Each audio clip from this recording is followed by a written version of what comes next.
Welcome, folks, here. Sorry for the little bit of a delayed pre-games here for the JV game. I'm by myself and didn't really just want to sit here and talk to myself the whole time. But welcome to Triton Central High School here, home of the Tigers, as we're getting ready to embark on the JV game tonight between the Eastern Hancock Royals and the Triton Central Tigers.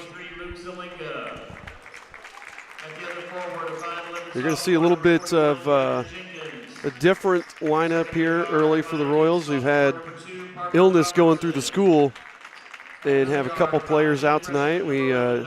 Drew Morris missed last night's game too, out tonight. And then Brennan Trueblood and Cash Poindexter all out for the Royals. So that's going to tighten up the rotation, but going to give some of those young guys some more minutes and more chance to show off what they can do. For the Triton Central Tigers, their starters, number 14, Jackson Faust, number 33, Chase Calderon, number 21, Brody Hartman, and number 24, Braden Hoover. Sorry, they had different from what they told me in the scorebook, so a little bit different, but nonetheless, we're ready to get underway.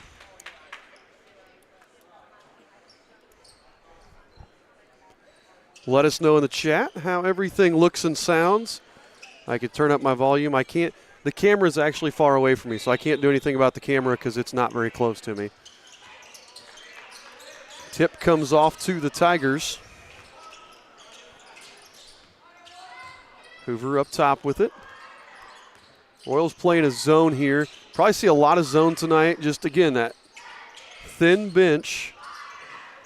You're going to see us in a zone to try to protect our guys and stay out of foul trouble. But Brody Hartman says, I'm going to shoot you guys out of this zone really quick as he hits a quick three. Three-quarter court pressure here. This kind of stymied us last night. Coach Paxton's going to use a timeout. I don't think he was expecting that pressure, but I think that's one of those where he wasn't expecting it, didn't see it on film, but Triton Central probably saw it last night and how it hurt us and decided to come out in it. So Coach Paxton's going to explain and talk about it because sometimes it's hard. You don't get a chance to go over stuff on the second night of a doubleheader like you normally would.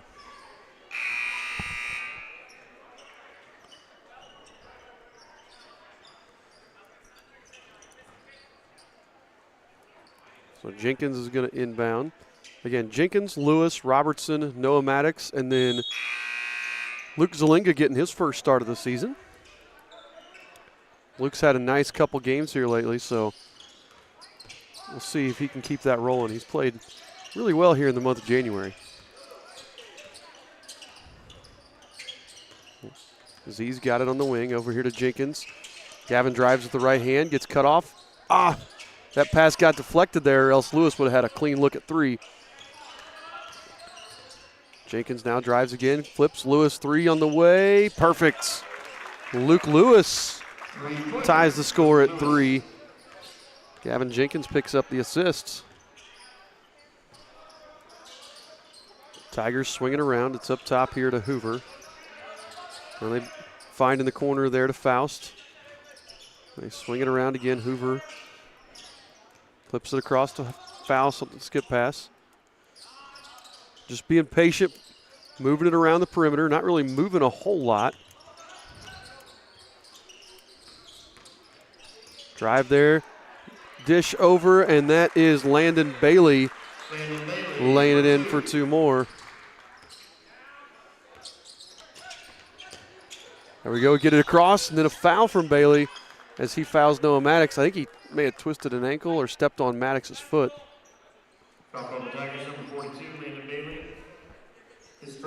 5-3 Tigers here early on. Cade Stevens checks into the game for them. Replace the gimpy Bailey. We'll go over and see the trainer over there. I think he stepped on Noah's foot. Jenkins finds Lewis. Lewis spins out of that pressure. Step back 15-footer. Leaves it short.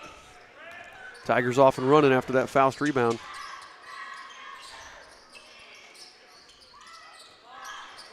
Three on the way there from Hoover, too strong. Tipped, and it's going to be a jump ball. Nice job there by Lewis of tying up Cade Stevens, and the jump ball is going to go to the Royals.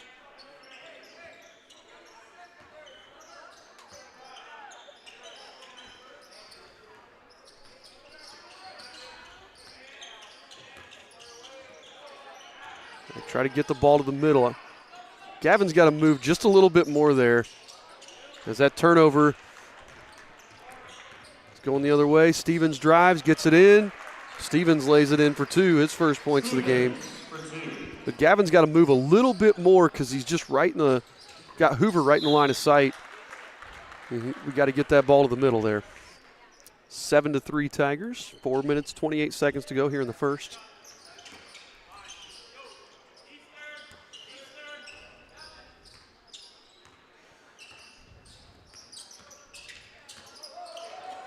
Lewis, the Tiger bench wanted to carry there on him, but that was one of those borderline ones. Zelinga, high arcing three, too strong. Nice fight there by Noah Maddox. Oh, I can't get the putback. Hoover with the rebound.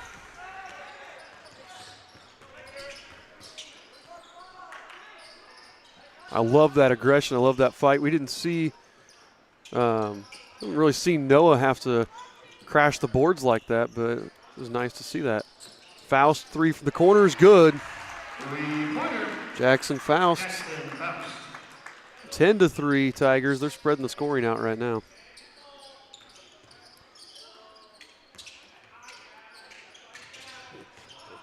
Parker gets it to Lewis. Back to Parker. Deep three from Robertson. Short. Hoover with another rebound. Finds Faust on the left wing. Three is good. Third three of the game for the Tigers. Second for Faust. There we get it to the middle. Jenkins breaks it all, gets it over to Noah. Three on the way. Good. There we go. Good things happen when you get it to the middle of the zone. Noah Maddox joins the three-point club. Royals, all 6 points coming from beyond the arc. Under 3 to play here in the first, the JV game. Calderon gets cut off there. Back up top to Hoover. Hoover thought about the three, and they're going to call him for the travel. Good defensive set. Dominic Moore is going to check in for Triton Central.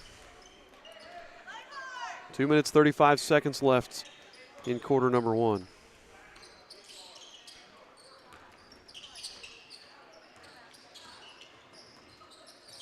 Tigers kind of back off the pressure just a little bit. Parker cut off, finds Gavin up top. Gavin drives hard with the left hand. Really good defense there from Stevens, but Gavin goes up, still no good. Hoover with his fourth rebound. Finds Faust again. Faust is feeling it. This feels like last night. Tyler Cash from Lapel hit 8 threes in that game last night, and Faust is like, hey, I saw that on film. I want to do better. 16-6 Tigers here.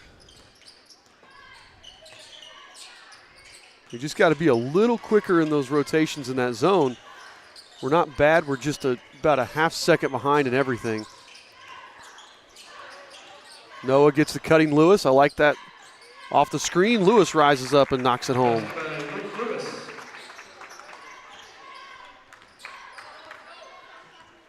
Eight-point deficit. 80 seconds left here in the first quarter.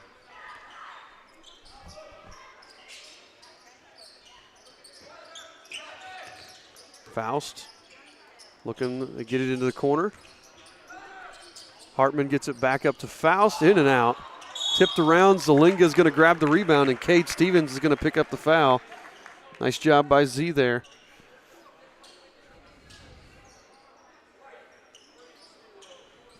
Foul on the Tigers, number 30, Cade Stevens, his first, team second. Owen Hornberger checking in. 6-foot freshman getting his first action. 1:03 left.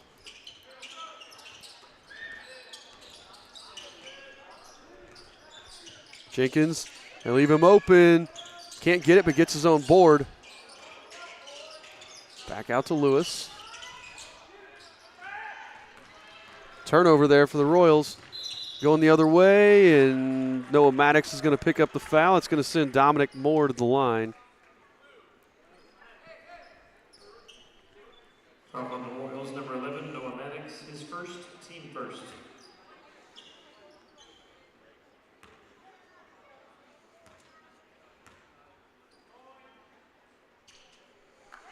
Moore misses the first.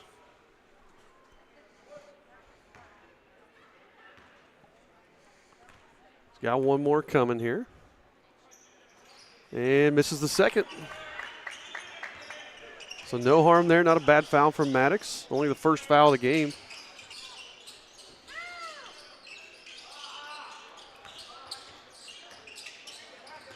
Ooh. 28 seconds, Zelinga gets a screen. Nice ball. Oh, one more. Gavin just didn't see Lewis coming off that screen. Zelinga drives, lost the handle on it, but then gets it right back. Way to hustle back. Gavin, we're going to get a foul or a travel? Looks like a foul. Foul's going to go on Jackson Faust, his first, team's third. 7.9 here left in the first quarter.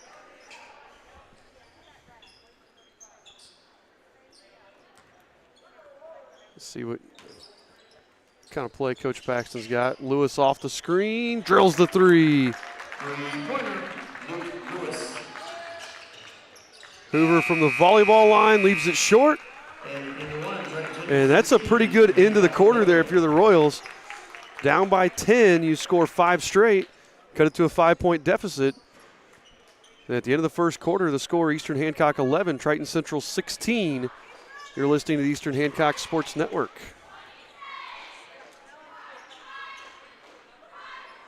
Are you tired of unreliable internet? 9-Star Connect's high-speed fiber internet is here to change that. With dedicated fiber lines, you'll experience unparalleled reliability while staying connected 24/7, lightning-fast speeds, and competitive pricing. We work for you, delivering the best services at affordable rates to our local neighbors. Upgrade to 9-Star's fiber internet today.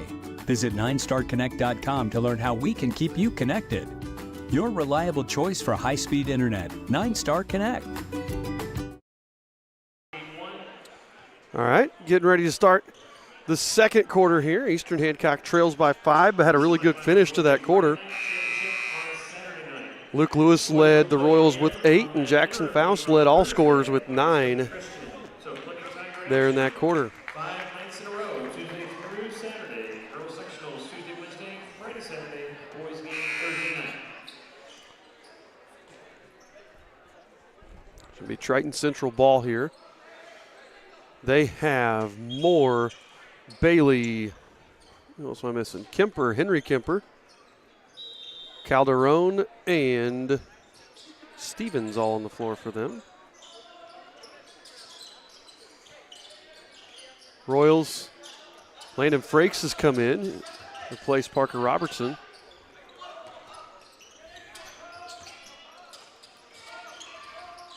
And again, these are really good experience minutes for Landon. Normally on the C team,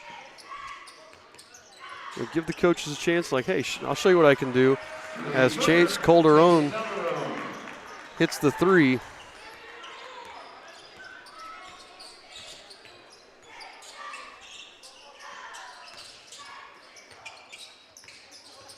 Landon lost the handle on it.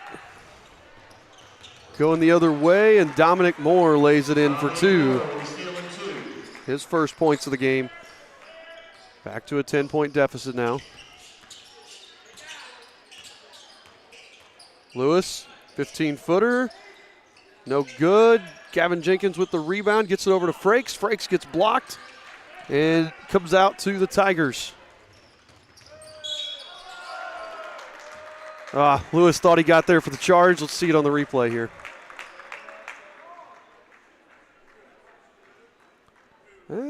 Let's see that one more time here. Foul called the Royals, number 32, Luke Lewis, his first. That's pretty bang bang. Count the basket by Kemper. It was I thought he was pretty up and down, Luke. But that's going to send Henry Kemper to the line. Hits it.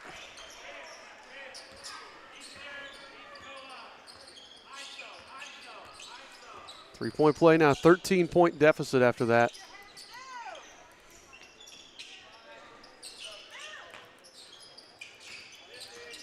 Maddox over here to Zelinga. Three from the wing. Looks good. Just a little short. They're going to call Frakes with the push. Foul called the Royals, number 10, Landon Frakes, his first, team's second. Team's second foul, so 5:28 to go here in the first half. Eastern Hancock trails by 13. And again, two of your starters and one of your first guys off the bench at home tonight. Sick. You've seen that sickness running through all over lately and finally hit the boys basketball team. Scrum on the floor. Jump ball is going to go to Eastern Hancock.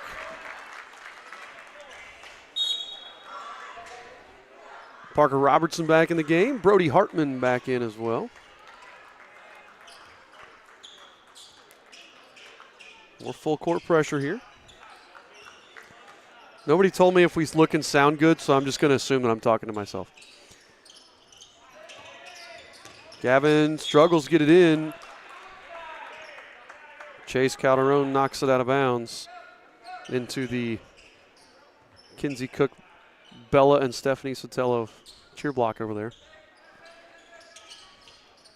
Again, we got to move. We got to screen for each other here, guys. We're just kind of running around, and I know that's something that's going to drive Coach Paxton nuts because we're not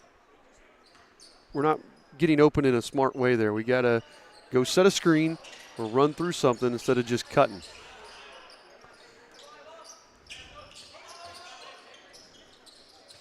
Three on the way from Calderon, and he's got it.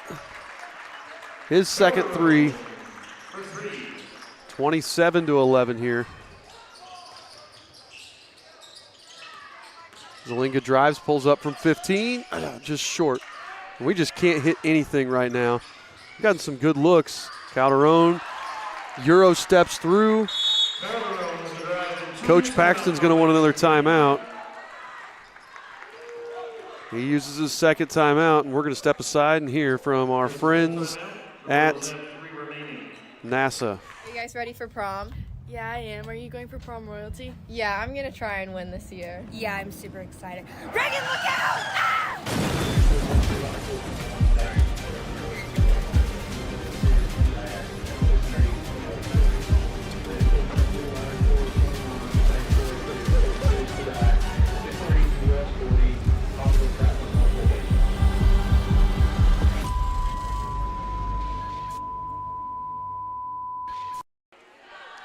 All right, back here from Triton Central High School. Eastern Hancock trails 29-11 here in the second quarter of this JV game. Royals have been fighting really hard here. I'm loving the effort that we're playing with. We're not giving up. We're not hanging our heads. We're not doing stupid stuff or anything like that. It's just right now, Triton Central's knocking everything down, and we cannot buy a bucket. Credit the Tigers. They're playing really well, and that defense, we've struggled here. Part of our struggle has just been with turnovers here, trying to get the ball across.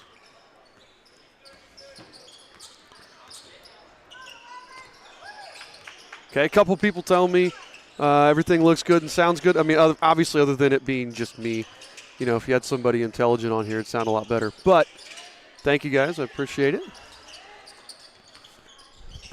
Lewis drives to the left hand, rises up in the lane, gets the basket and the foul. Luke Lewis. That foul's going to go on Brody Hartman.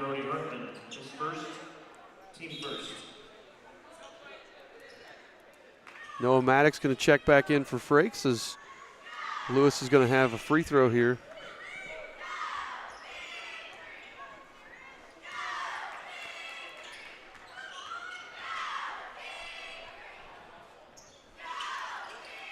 Off to the right. 20, our producer had the score wrong. 29-13, sorry, is the correct score. Into the corner. Calderon, 3 from the wing. Hits another one. Talking about Faust hitting 3 threes. Now Calderon has 3 threes in the second quarter. 32 for the Tigers. Lewis to Zelinga. Z hands off to Parker. A little weave here. Now we get Gavin wide open. Just can't get it to fall here tonight. Tipped around and Landon Bailey grabs it. Again, I mean, you can't ask. Gavin Jenkins, a really good three-point shooter. Good look there. Just can't ask for any more than that.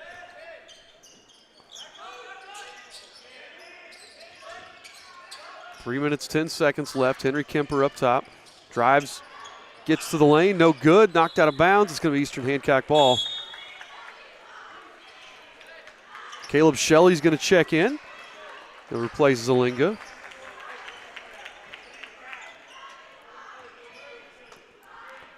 Three minutes, 4 seconds left here.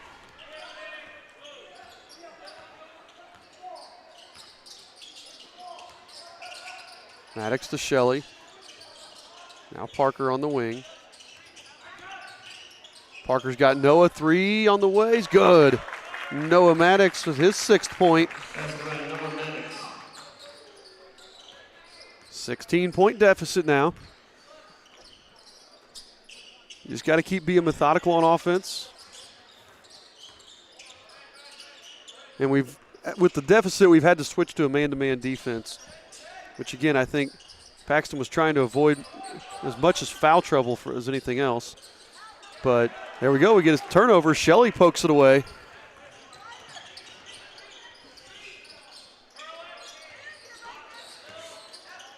Gavin drives, gets there. Euro steps through. Can't get it to fall. Tips it around. It's going to be out of bounds. Eastern ball. They're going to say that went off of a Tiger. I don't know. I can't tell from here. We'll take it. We need the breaks. Noah finds Parker. Gets the screen.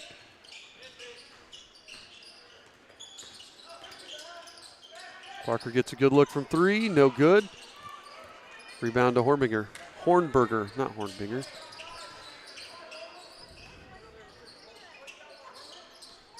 Tigers move it around. Kemper here. Top to Calderon. He's really looking to try to get it inside. You can tell Tigers trying to work through this. We're going to get a foul.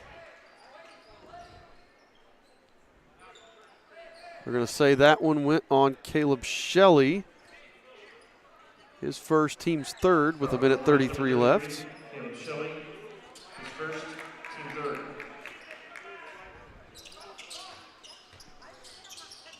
Calderon in the corner, guarded by Lewis. Cooper Bechtel over there on the end of the bench, signaling travel. Or false start on the offense, I'm not sure which. Deep 3, no good. Maddox there for the rebound. Hartman took that 3. Gavin will get a good one off the mark. Gavin's had some really good looks, just can't get anything to fall here today. Calderon drives, 15-footer, no. Noah has it, 3-on-2. Shelley lost it, right idea, but just, again, mistimed that pass. We got a foul on this end. Let's see who that foul is going to go on.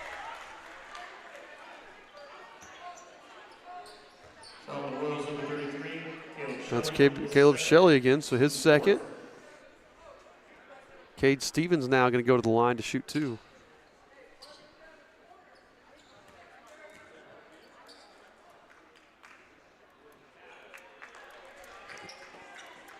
Cade no good on that one.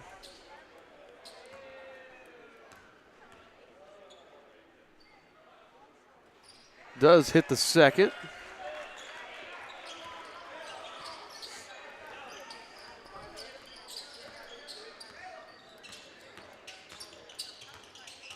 Lewis gets all the way around. Finds Noah in the corner again. Noah just couldn't get that one to fall. But nice job, Gavin Jenkins. His third offensive rebound and his first 2 points of the game. And again, Eastern, 2 starters out, one of the key subs out. Right now playing some Ironman basketball, and they are fighting still. 5 seconds on the clock. Pull-up jumper is good. Brody Hartman. That heave, I wonder if we can see that on the replay. That heave from Lewis, you can't see it. It drilled the speaker in the center of the gym that's hung from the ceiling, so it's kind of funny. So anyway, at the halftime break, the score, Triton Central 35, Eastern Hancock 18. Again, we're at a deficit right now, but they're fighting, they're plugging away.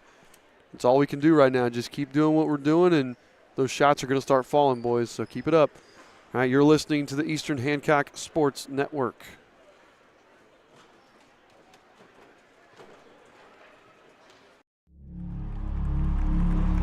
Some see a wrestling match. We see a 6-minute lesson in grit.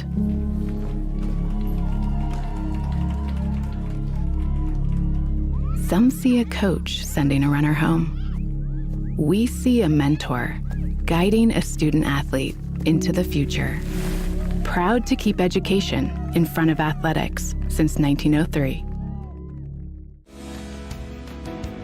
So high-speed connectivity through the internet is one of those things that's like having air to breathe. Today, healthcare has become virtual. People will be able to access their healthcare provider via the internet. We do a lot of virtual monitoring. So we will have patients that have remote monitoring gear that are placed in their home and on themselves, and that has to be uploaded through the internet. Virtual connections. We can't do that without a partner like 9 Star Connect. 9 Star is a different kind of company, and the difference is you. Looking to give your car that sparkling clean shine it deserves? Look no further than Dave's Express Care Car Wash. Conveniently located at 1749 West Main Street in Greenfield, Dave's Express is your family-owned and operated car wash destination. Choose from our wide range of wash packages. And while your car gets pampered, you can indulge your taste buds at Dave's Express Grill. Have a bite of the world-famous Super Tenderloin Sandwich. Dave's Express Care Car Wash, where exceptional service meets unbeatable value. Experience the difference today. Some see a coach sending a runner home. We see a mentor guiding a student athlete into the future. Proud to keep education in front of athletics since 1903. So 9 Star Connect has been a leader in this community for 130 years. They were the ones that made Hancock Regional Hospital one of the most wired hospitals in America 30 years ago. So they have been leading the technology aspect for 130 years. Everything that we do in this county is built on the infrastructure that 9 Star Connect has built for over 100 years. 9 Star is a different kind of company, and the difference is you. Are you guys ready for prom? Yeah, I am. Are you going for prom royalty? Yeah, I'm going to try and win this year. Yeah, I'm super excited. Reagan, look out! Ah!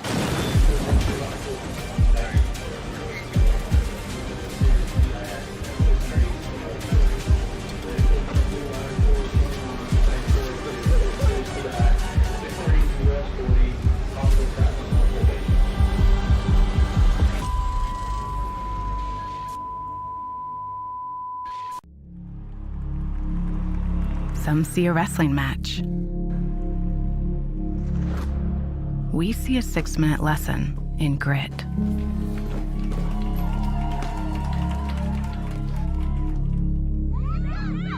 Some see a coach sending a runner home. We see a mentor guiding a student athlete into the future.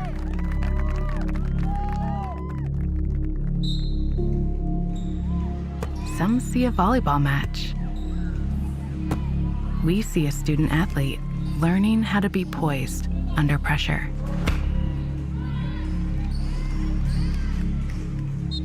Some see a high school football stadium.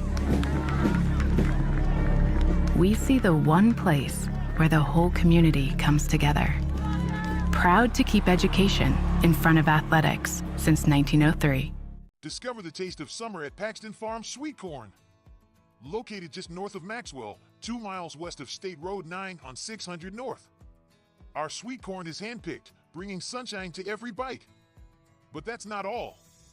Capture picturesque memories in our fields of vibrant sunflowers, perfect for photos. Bring the joy of Paxton Farms Sweet Corn to your summer gatherings. Visit us today and experience the sweetness that keeps people coming back for more. Find us on Facebook, Paxton Farms Sweet Corn. Paxton Farms Sweet Corn, the sweetest taste of summer.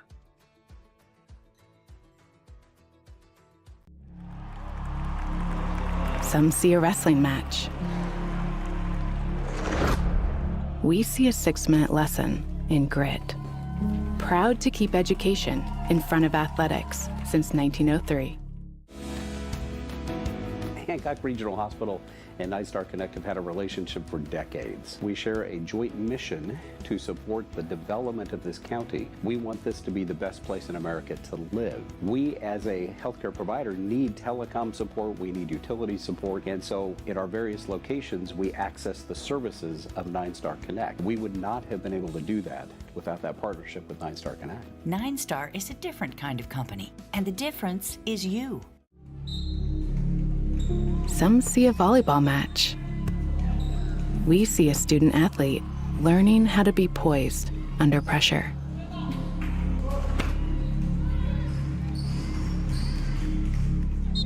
Some see a high school football stadium. We see the one place where the whole community comes together. Proud to keep education in front of athletics since 1903.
Welcome back, everybody. We're getting ready to start the third quarter of the JV game.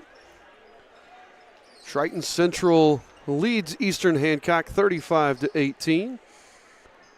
Eastern so far has been led in scoring by Luke Lewis with 10 and Noah Maddox with 6. For the Tigers, it's been Chance Calderon with 11 and Jackson Faust with 9.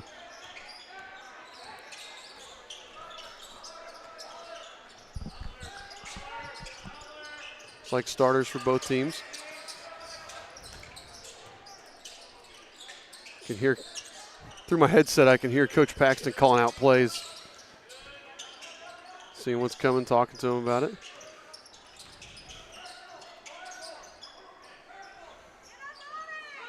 So Hoover flips it over to Hartman.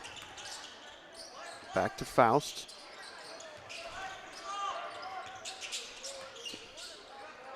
Bailey to Kemper to Hoover. It's been a good patient possession so far. Faust is going to drive, take it with the left hand, too strong. Kemper with the offensive board and the putback. Kemper with the board and 2. Henry Kemper, I mean, that was a 50-second long possession. Parker, they're just going to leave him open out there. Parker gets his first 3 of the game. 37-21.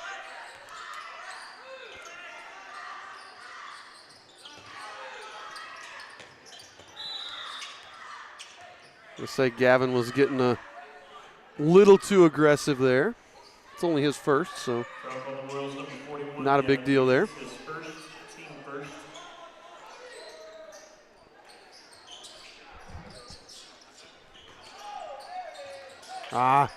Too easy. They give it good play there, Landon Bailey. It's his 4th point. Lewis with the hesitation. Drive, slips it. Parker's going to drive with the right hand. Gets blocked. Oh, gets bailed out there with the foul. I don't know. Okay. He signaled 0-1, and I think he meant 14. So Faust picks up his second. Parker's going to go to the line to shoot 2. 5 minutes and 20 seconds to go here in the third quarter. Parker sinks the first.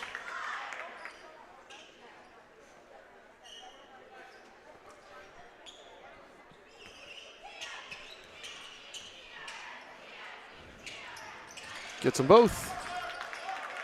Robinson, number 2.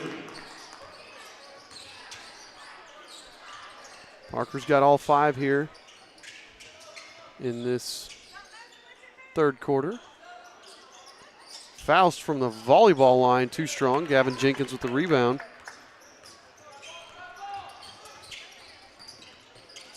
Lewis gets cut off, finds Zelinga, 3 from the near wing. Off the mark, Henry Kemper with another rebound. That was a smooth pass. Kemper gets it into Landon Bailey, and Bailey's going to be fouled. Let's check the replay on that one. Watch this pass from Kemper. Nearly half court. Throws a dot to Bailey. Zelinga's going to pick up the foul.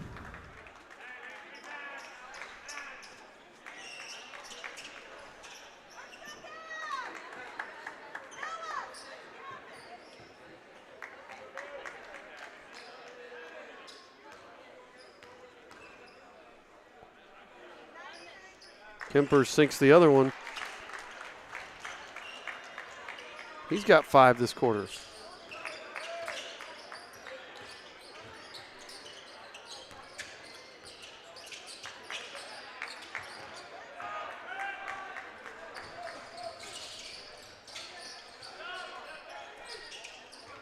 (42-23) here. Hoover goes inside to Bailey. Bailey, nice job by Gavin to play him straight up. Luke with the rebound. Tigers can't save it. It's going to be Eastern Hancock ball.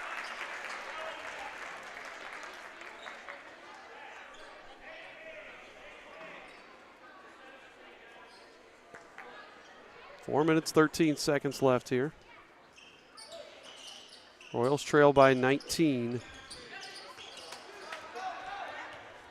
Steal there by Hoover. He loses out of bounds. Good D there by Gavin Schultz. Gavin Schultz checked into the game there, the last dead ball.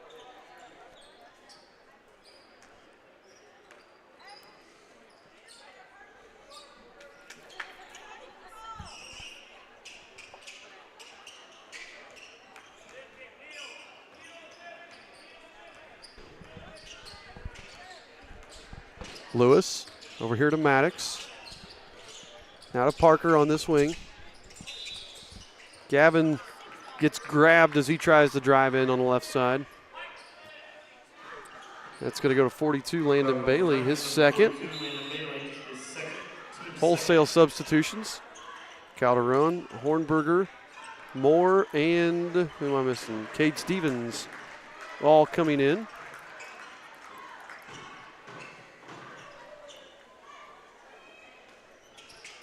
As we're roughly halfway through the third.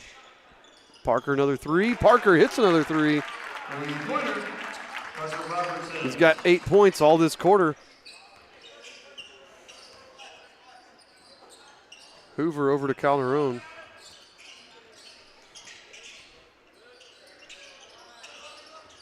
Yeah, this is a really nice young group for Triton Central as Gavin gets the steal, lays it up and in. Gavin Jenkins fighting here. Just trying to keep this thing within reach.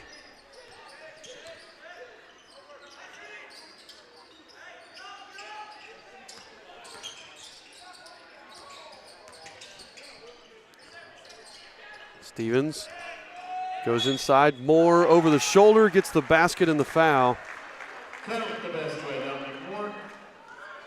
The foul's going to be on, I believe, Gavin Schultz. Gavin Schultz, his first, team third.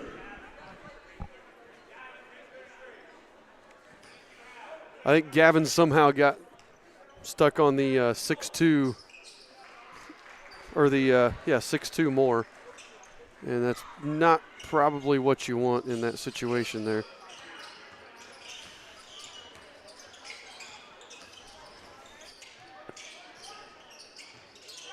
Lewis tries to answer with a three and does.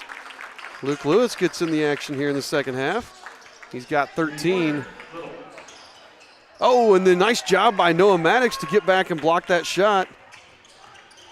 Great block by Noah. Lewis again for three, leaves that one short.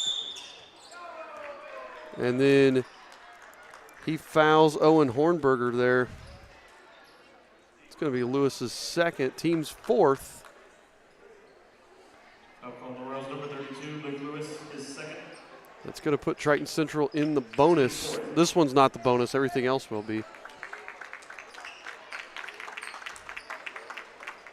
Zalinga checks back in for Eastern Hancock. Hoover walking it up now.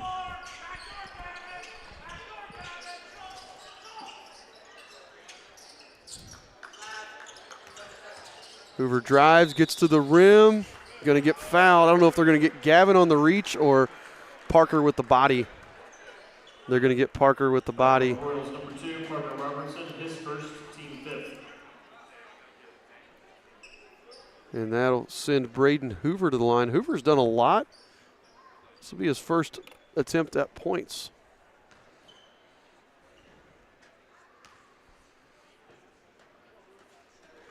Hits the first.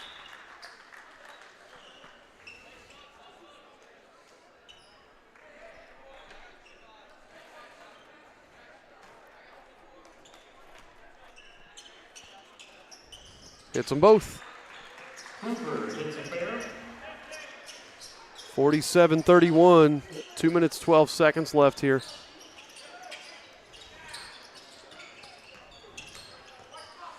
Parker's floater no. Zalinga there for the offensive board, and Zalinga gets the putback.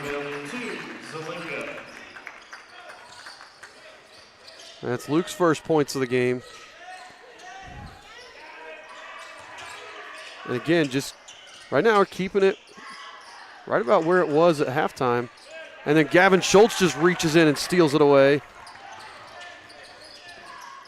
Quick reflexes there for young Schultz. Jenkins drives, spins, hands off to Lewis. Beautiful. Luke Lewis for 2 more, and it's down to a 12-point deficit. Just a minute ago, it was 19. Oh, Gavin Jenkins kind of got away with one there because he crashed into Henry Kemper really hard. 1 minute, 10 seconds left here in the third. Kemper drives, flips it back over here to Hoover. Hoover dishes over, and then Gavin's going to get rung up for a foul.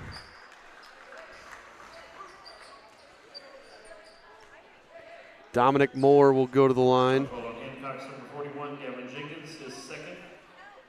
Tigers shooting 2. 1 minute exactly left here. Got a host of Tigers coming back in. Moore sinks the first. Actually, I said a host. It was only 2. Landon Bailey and Brody Hartman coming in. Noah Maddox will come back in for Schultz.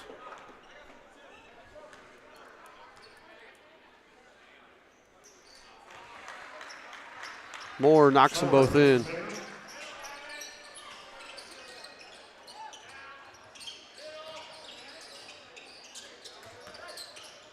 Jenkins gets the pass somehow through. Parker to Lewis. Lewis spin move. Gets tied up. They're going to call it on the floor. That foul's on Calderon. Number 33, Chase Calderon, his first, team third.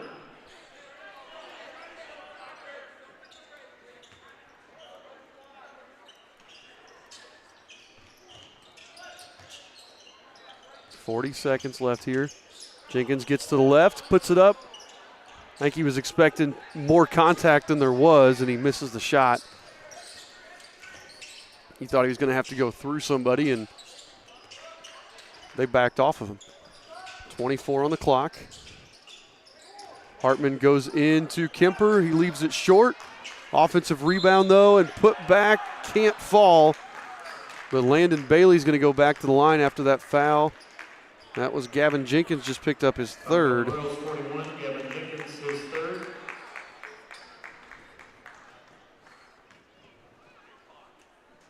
Good hustle from both teams.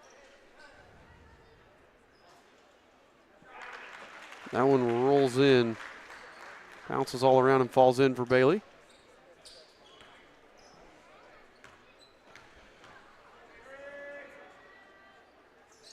Hits them both. Bailey hits a pair.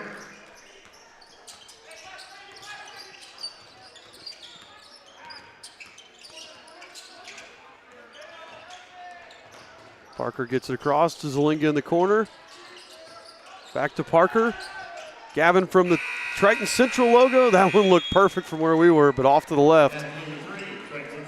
And at the end of 3, I forgot to put the points on the scoreboard. Triton Central 51, Eastern Hancock 35. You're listening to the Eastern Hancock Sports Network. Looking to give your car that sparkling clean shine it deserves? Look no further than Dave's Express Care Car Wash. Conveniently located at 1749 West Main Street in Greenfield, Dave's Express is your family-owned and operated car wash destination. Choose from our wide range of wash packages. And while your car gets pampered, you can indulge your taste buds at Dave's Express Grill. Have a bite of the world-famous Super Tenderloin Sandwich.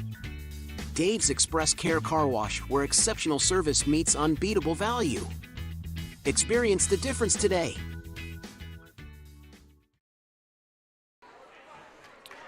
All right, we're back here, getting ready to start the 4th quarter of the JV game. Eastern Hancock trails 35-51. And again, this Eastern Hancock JV team is missing a couple of starters. One of their key subs. They're down 3 guys here due to some illness. We miss you, Drew, Cash, Brennan. Hope you guys get better soon here.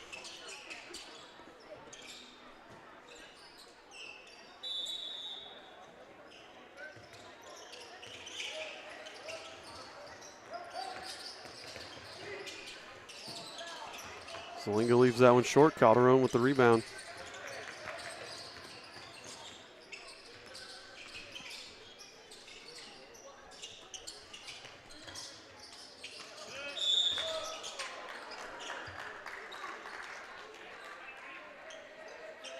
They signaled on 14, but I'm guessing 41. Gavin Jenkins picks up his 4th.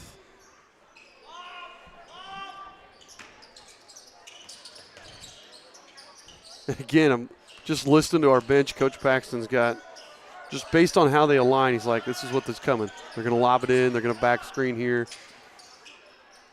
It's a lot of fun listening to him. Kemper loses it. Zelinga with the steal. Maddox saved. Sort of saved. Right into the hands of Kemper. No. Putback, no. Another putback is good by Bailey. Rebound 2, Landon Bailey. Bailey's got 11. He's in double figures.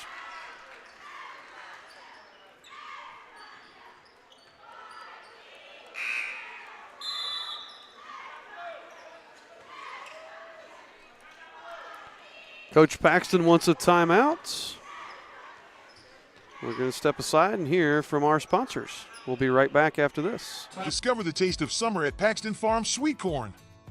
Located just north of Maxwell, 2 miles west of State Road 9 on 600 North. Our sweet corn is handpicked, bringing sunshine to every bite. But that's not all. Capture picturesque memories in our fields of vibrant sunflowers, perfect for photos. Bring the joy of Paxton Farm sweet corn to your summer gatherings. Visit us today and experience the sweetness that keeps people coming back for more. Find us on Facebook, Paxton Farm Sweet Corn. Paxton Farm Sweet Corn, the sweetest taste of summer.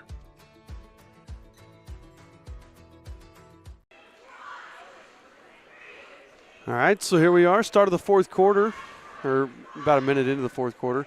Eastern Hancock trails 53-35.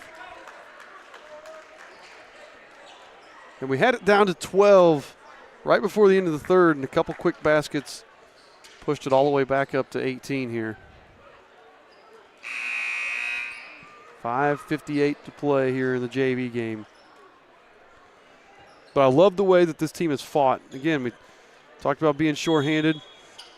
Only 3 subs, primarily guys that have made the most of their minutes because they're usually C-team guys. Again, great effort by those young men. Caleb Shelley, Landon Frakes, Gavin Schultz playing really well here tonight.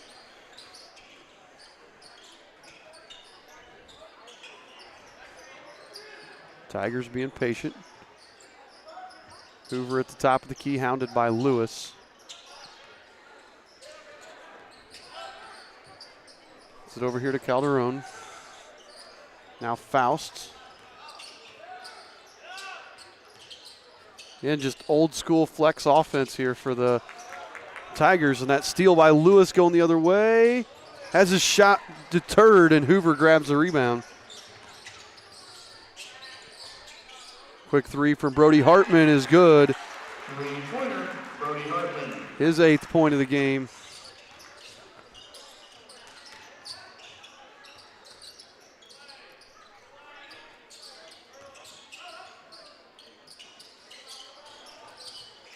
Zelinga to Lewis to Gavin Jenkins. 3 from dead ahead. Just off to the right.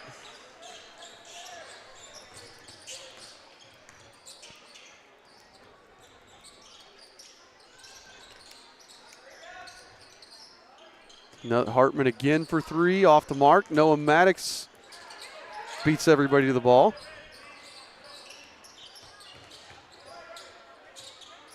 Oh, nice fake by Lewis. Gets it over to Gavin. Mid-range jumper just off the mark.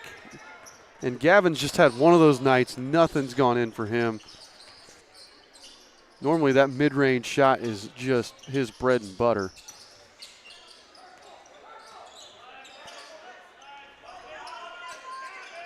Four minutes to go now. Calderon stolen away by Maddox.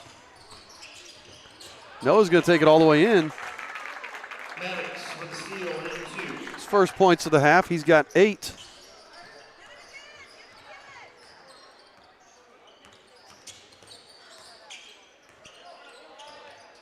Hoover to Faust. What are we going to call here? I don't know what. Called it on Zelinga? What did Zelinga do? 23, Luke Zelinga, his second, team second. Oh, I didn't realize Zelinga was the one guarding him, so Zelinga picks up the foul.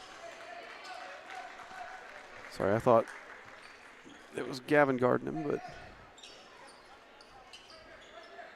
got it. Going right into Hoover. Backs down Lewis. Left-handed hook is good. Hoover for 2. Hoover's done a whole lot for somebody who's only scored 4 points. And there he picked up a foul. Foul called the Tigers, number 24, Braden Hoover, his first, team first.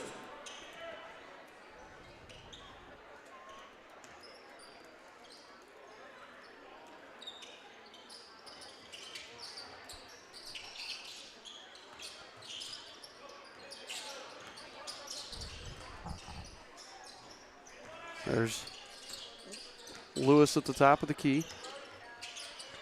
15-footer, no good. Hoover with another rebound.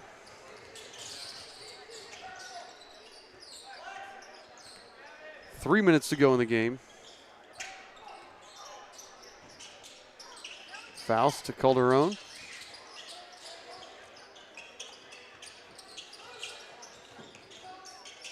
Back to Hoover. Now Kemper.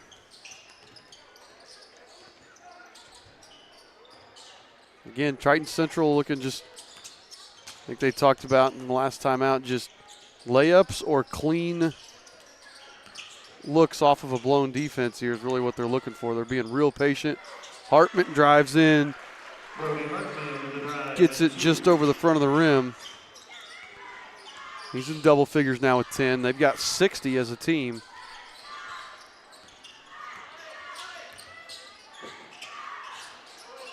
Parker's three, no good.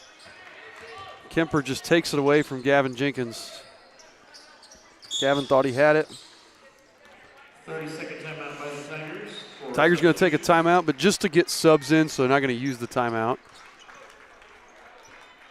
Shelley and Schultz coming in for the Royals.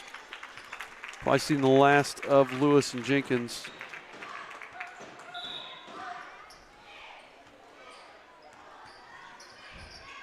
So Hornberger come in and Cade Stevens come in for the Tigers.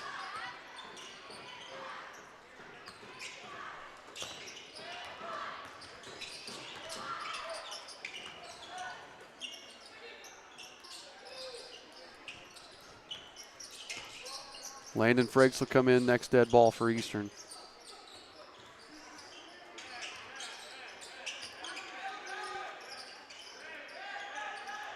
Hornberger. Zelinga fouled him.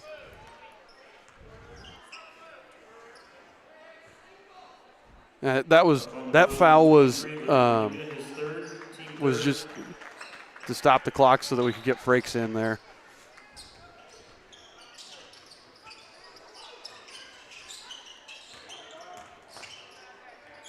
Onside, good D by Frakes. Z with a rebound.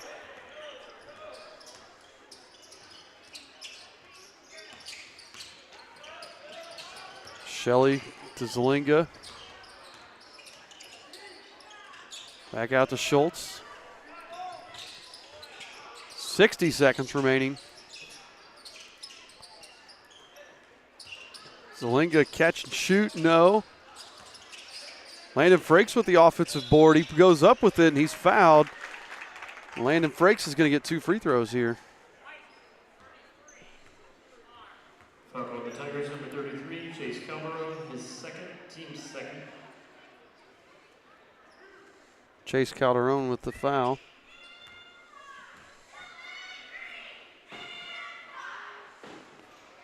Landon short on the first one.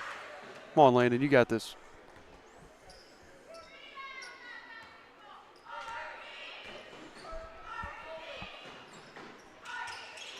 Too strong. Zelinga offensive board. Zelinga through contact, and he'll go to the line.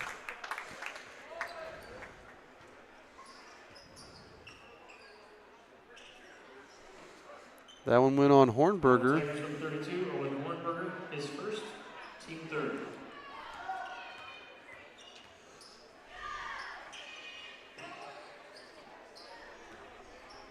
We have not shot well from the free throw line tonight. We've not shot a lot of free throws, I guess. In and out. Lana Frakes fighting for it. Another offensive board by Frakes. Gavin Schultz will take the corner three. No. Zalinga fights for it but can't quite corral it. It's going to be Tiger ball. Coach Paxton loves the effort here. Again, you're down 23 late. The game, you've just kind of been overwhelmed a little bit by the Tiger depth. But this Eastern Hancock team has fought till the end. There's been no quit. There's been no hanging to the heads. It's been fight, fight, fight from these guys the whole time. And there, Zalinga fouls Hornberger, just, again, being aggressive, trying to make something happen.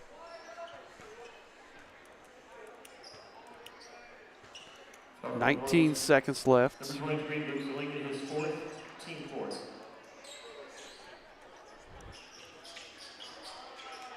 Zalinga gets the steal.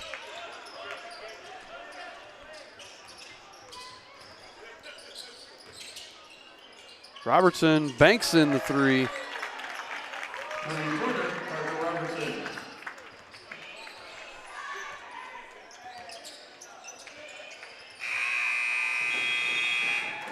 And the Eastern Hancock Royals will fall to the Triton Central Tigers here in the JV game, 60-40.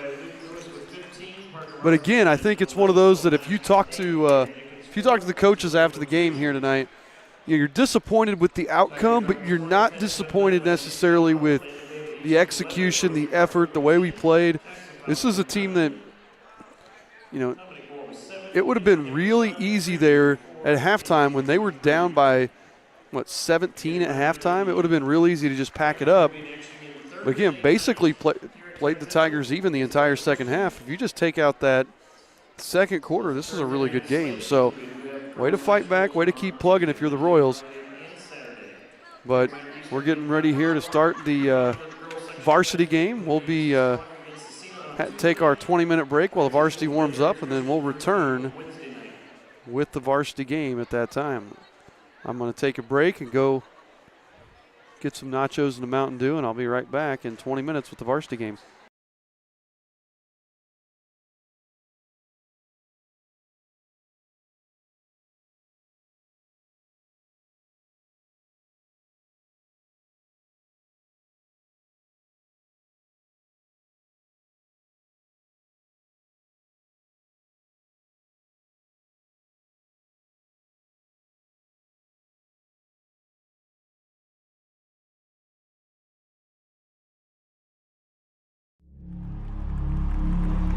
Some see a wrestling match. We see a 6-minute lesson in grit.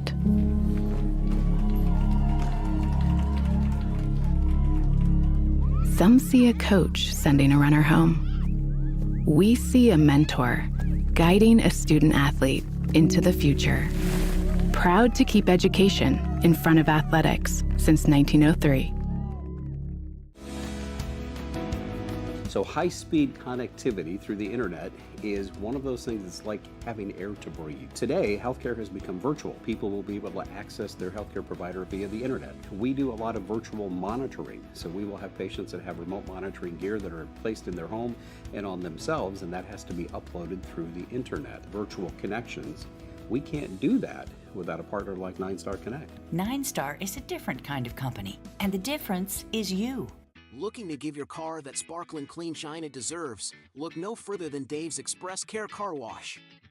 Conveniently located at 1749 West Main Street in Greenfield, Dave's Express is your family-owned and operated car wash destination. Choose from our wide range of wash packages. And while your car gets pampered, you can indulge your taste buds at Dave's Express Grill. Have a bite of the world-famous Super Tenderloin Sandwich. Dave's Express Care Car Wash, where exceptional service meets unbeatable value. Experience the difference today. Some see a coach sending a runner home. we see a mentor guiding a student athlete into the future. Proud to keep education in front of athletics since 1903. So Nine Star Connect has been a leader in this community for 130 years. They were the ones that made Hancock Regional Hospital one of the most wired hospitals in America 30 years ago. So they have been leading the technology aspect for 130 years. Everything that we do in this county is built on the infrastructure that Nine Star Connect has built for over 100 years. Nine Star is a different kind of company, and the difference is you. Are you guys ready for prom? Yeah, I am. Are you going for prom royalty? Yeah, I'm gonna try and win this year. Yeah, I'm super excited. Reagan, look out! Ah!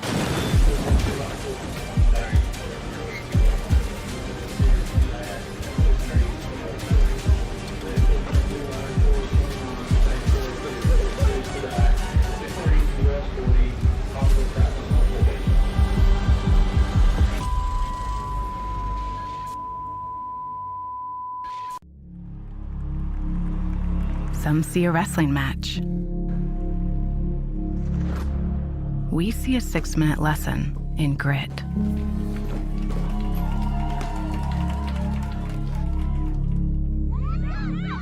Some see a coach sending a runner home. We see a mentor guiding a student athlete into the future.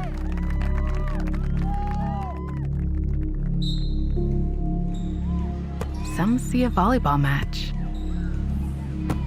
We see a student athlete learning how to be poised under pressure.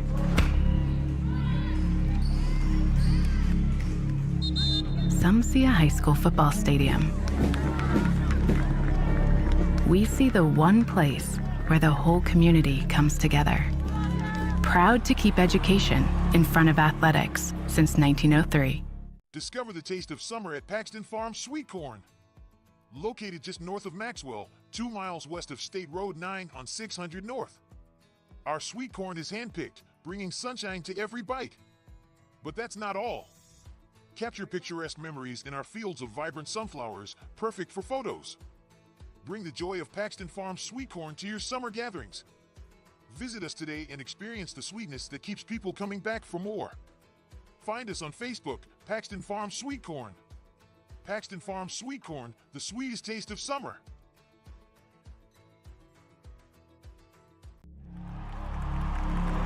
Some see a wrestling match. We see a 6-minute lesson in grit. Proud to keep education in front of athletics since 1903. Hancock Regional Hospital and Nine Star Connect have had a relationship for decades. We share a joint mission to support the development of this county. We want this to be the best place in America to live. We, as a healthcare provider, need telecom support, we need utility support, and so in our various locations, we access the services of Nine Star Connect. We would not have been able to do that without that partnership with Nine Star Connect. Nine Star is a different kind of company, and the difference is you. Some see a volleyball match. We see a student athlete learning how to be poised under pressure.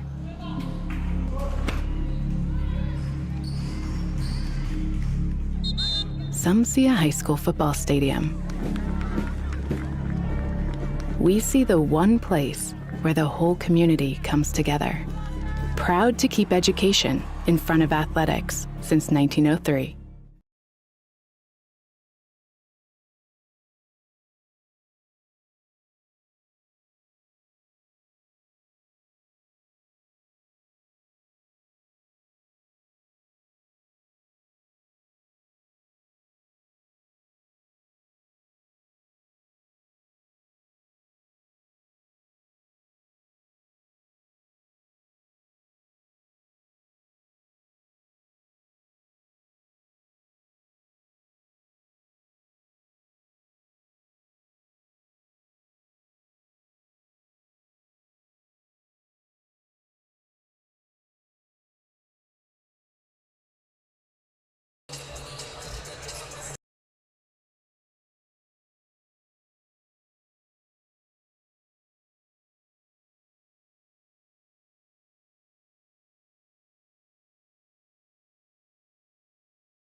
All right, everybody, welcome back here to Triton Central High School as we get ready for tonight's varsity matchup. I got, you don't have to listen to just me. I got a sidekick here tonight, our athletic director, former basketball coach, Aaron Spalding.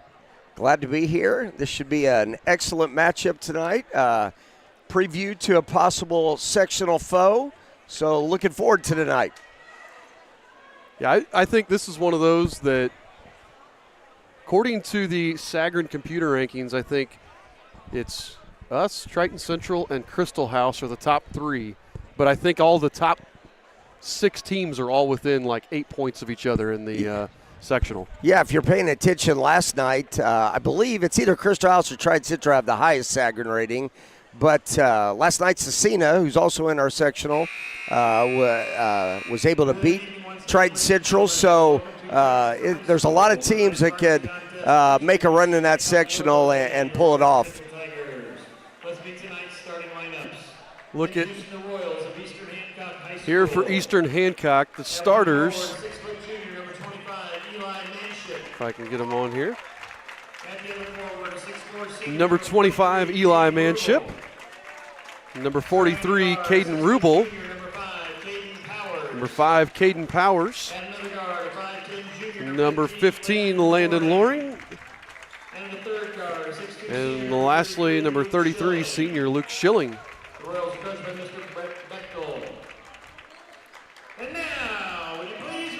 And Triton Central had a injury, so we're still wondering here who's their starting lineup is going to be.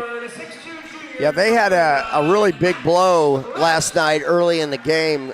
Silas Blair, who's been an excellent player for them for, I believe he's been a starter probably for 3 years. Yep. Definitely for 2. Second leading scorers, got good size, good length. So him going out, that's going to be a bonus for us and not a good thing for Triton Central.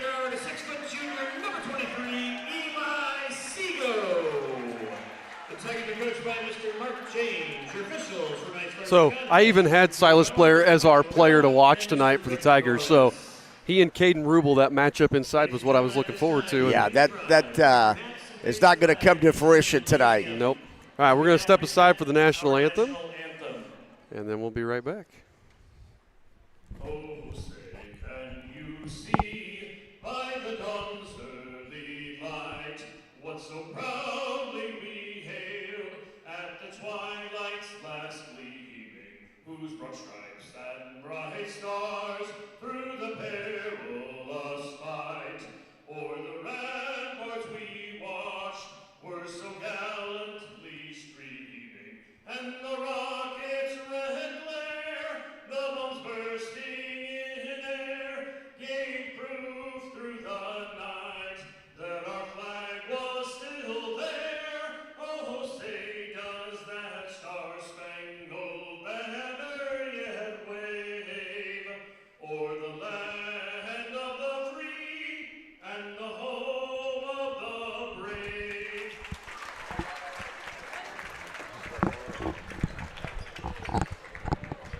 Now, Aaron, is this the only place you know where the PA guy also does the national anthem? Yeah, he's been doing that a long time. I don't know if I've ever heard an audio version of the national anthem at Triton Central. He's done that for a long time. I believe he's their choir teacher, if my memory serves. Either that or band, something like that. But he's been doing that a long time.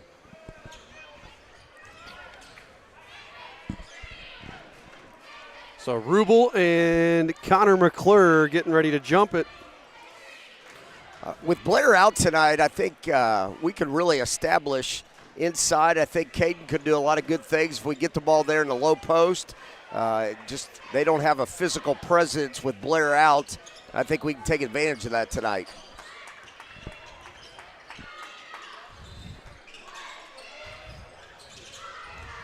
So Royals with the tip. Loring finds Powers. Powers had 4 first-quarter threes last night. Yeah, he shot it very well. Kind of kept it in the first half. Kept us in the basketball game. Quick turnover there. Tigers can't get anything in transition. Eli Seago, their leading scorer, quick step back three over the outstretched hands of Powers. It's going to be really important that we don't allow him to get rolling. Excellent scores, good off the dribble, shoots the ball. We got to contest every shot, make his points difficult tonight. I think he went off in the first game against us last year, didn't he? Yeah, I believe so. They got us really good first game. Coach Becht will get a timeout right here. Yep. What you're always concerned about in a double weekend, the backside of that double weekend, especially your way, you're concerned about your energy and concerned about, getting out. And I think Coach was correct there, making sure we get a hold of our energy level and our focus right out of the gate. Well, yeah, because that's just 2 quick turnovers on passes that that last one we just telegraphed it. Yeah, we got to make sure we're sharp. We got to pull ourselves together here and make sure that we don't let Triton Central get off to a big early lead. We've also been battling a little bit of sickness, so there's some energy level concerns. So we're going to have to get it through tonight. Yeah, if you were watching the JV game, we were out 2 starters and one of our key subs.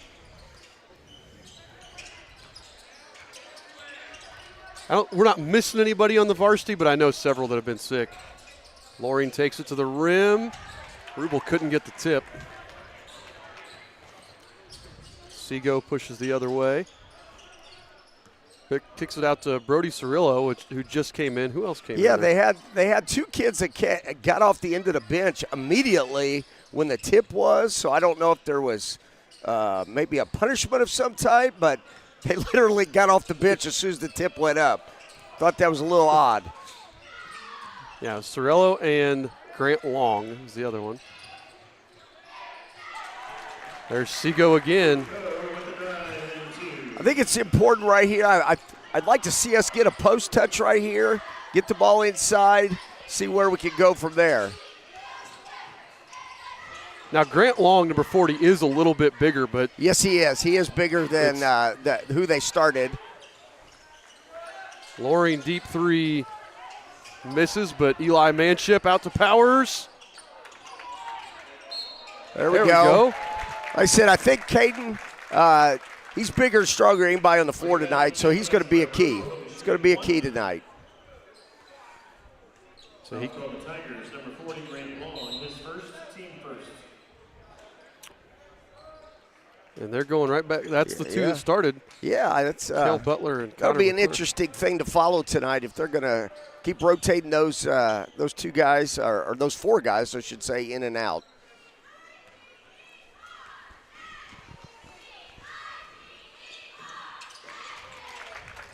Nice job by Rubel to hit the free throw. He had 14 last night. He's not had to do as much scoring this year. We've been knocking down a lot more threes, but has been really consistent. As I think upped his passing game this year. Well, he's an excellent passer on the post, which makes it hard to double. Now, last night he actually shot the ball well too. Last night he hit, I believe, 3 threes, if my memory serves me correct. Caden hit 4, I believe. That kind of kept us in the game and kept us in striking distance to very late.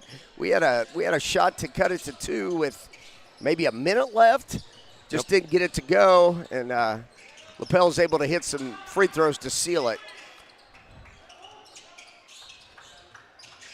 Nice extra pass there, and Eli Manship. It's an extra great pass.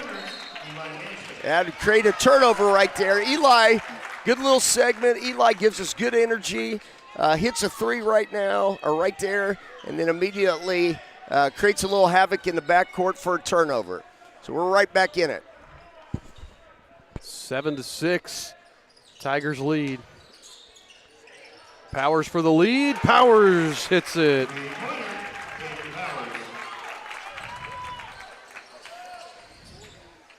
And Powers has been our leading scorer every game since he's been back from injury.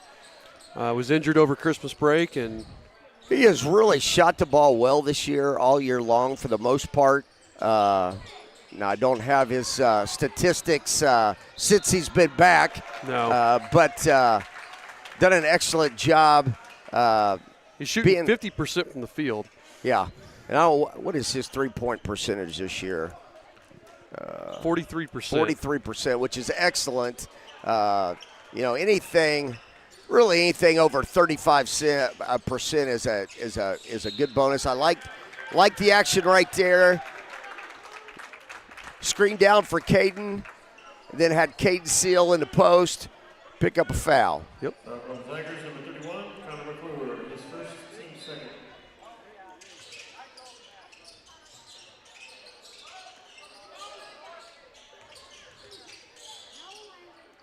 Lost it. That's going to be Tiger ball.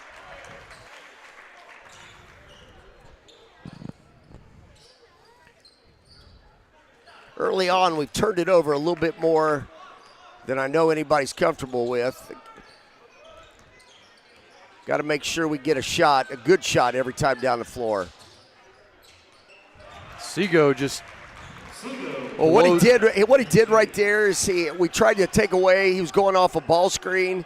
He ignored the screen and exploded to the rim for the basket. Lowering too strong. Max Kraus grabs the board.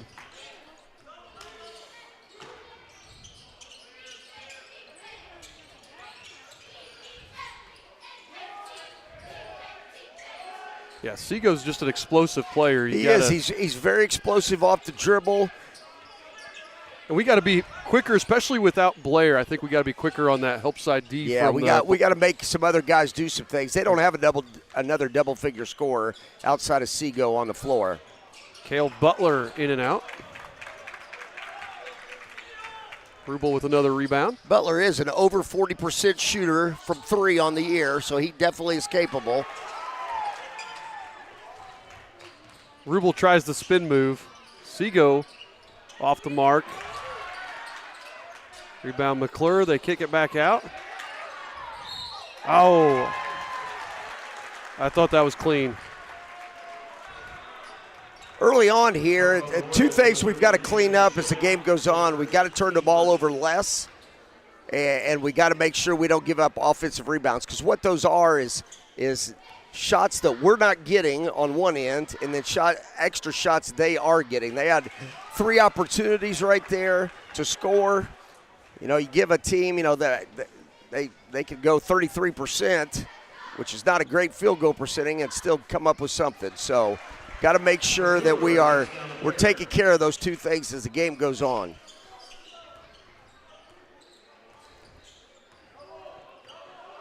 So 2-point deficit now for the Royals. Schilling drives, spin move, and he's hacked by Cale Butler. I think what Luke's done this year really well is he's a strong kid, and he's done a great job this year of using his strength and getting to the rim, getting to the line some, finishing. Done a really good job of that. Now he's a 64% free throw shooter. Missed the front end there. Got the second.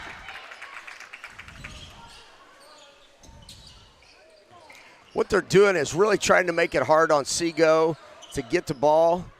I think the more energy we can make him use, the better.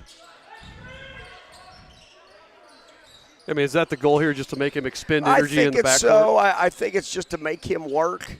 I think the less he has the ball in his hands, the better.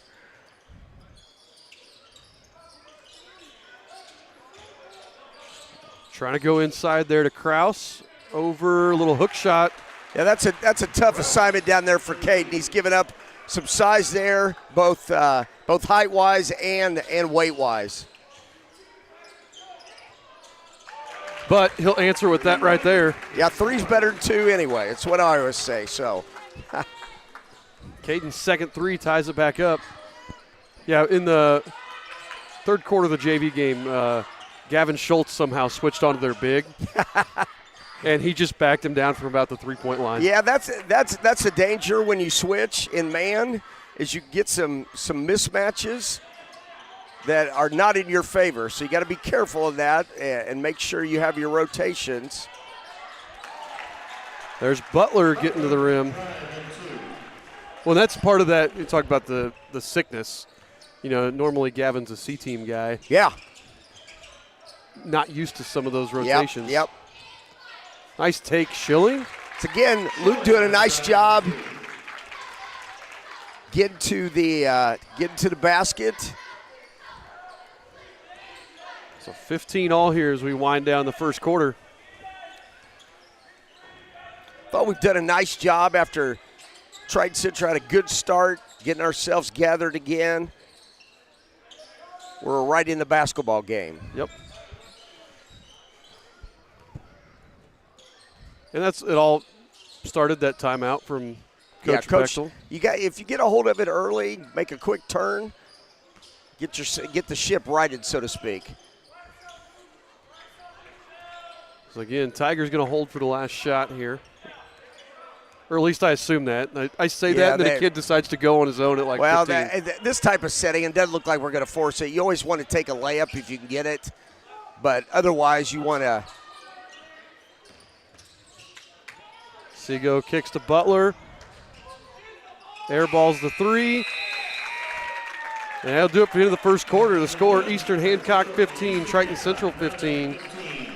Let's take a quick break and hear from our friends at Paxton Farms. Discover the taste of summer at Paxton Farms Sweet Corn. Located just north of Maxwell, 2 miles west of State Road 9 on 600 North. Our sweet corn is handpicked, bringing sunshine to every bite. But that's not all. Capture picturesque memories in our fields of vibrant sunflowers, perfect for photos. Bring the joy of Paxton Farms Sweet Corn to your summer gatherings. Visit us today and experience the sweetness that keeps people coming back for more. Find us on Facebook, Paxton Farms Sweet Corn. Paxton Farms Sweet Corn, the sweetest taste of summer. All right, we're back here getting ready to start the second quarter. So again, good bounce back there for the Royals. Yeah, we're right in this. Good shape heading into the second quarter. I think, as I mentioned earlier, I think two things going into this quarter we need to watch is we need to not turn the basketball over. I believe we have 4 turnovers that quarter. Yep. I think, a good goal every quarter, I believe, is probably 2. Let's cut that number in half. And then at least on one possession, we gave up way too many offensive rebounds. So, once again, those are shots we are not getting when we turn the ball over, and when they get an offensive rebound, that's shots they are getting. So, those two things, and I think give ourselves a good chance to win this game. McClure, Butler. Like right there, they were trying to post Seago right there. That's interesting, especially on Luke because – Luke's a big, strong kid. I think he's better on the perimeter. Seago flips it out to Cirillo. Tell you what Seago does a really good job of is as he penetrates, that's two possessions in a row. Now, they missed them both, but he's created horse shots for his opponents.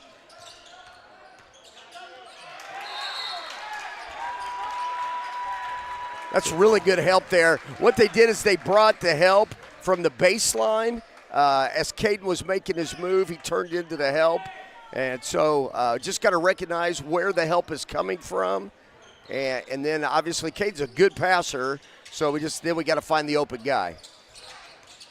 We just need to do a better job of talking there and telling him that help's coming. Well, I think, and that's, certainly that. And just making sure, generally that stays pretty consistent where that help's coming from. So I think he's got to know that it's probably going to come from the baseline. So as he turns toward the lane, he's got to keep that ball high, making sure that he's not turning right into the help. Now, would you have 2 different calls there if you wanted him to attack from the baseline or from the top? Yeah, I'd have. I mean, it kind of just depends on what their personnel is. There's 2 schools of thought on where you're going to double a kid. The one would be to his dominant shoulder. So if he wants, to go over his left shoulder, then you just help to his left shoulder. The other thing is you help from the baseline. So it'll be interesting when he catches it on the other block if they help from the baseline or if they help to his left shoulder.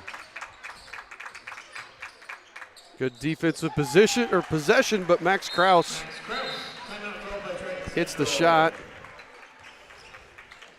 We get a timeout here by the Tigers. Coach James has been doing this a long time. Yeah, I thought you'd been doing this a long time, but yeah. I think he's got you beat.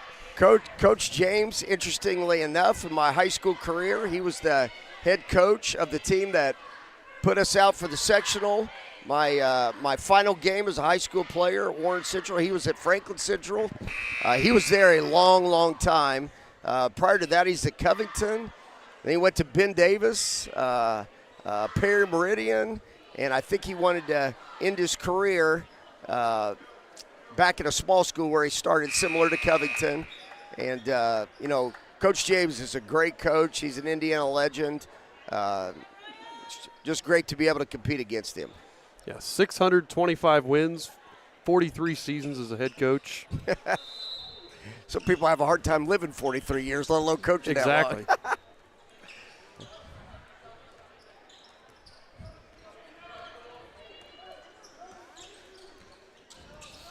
All right, Loring working it.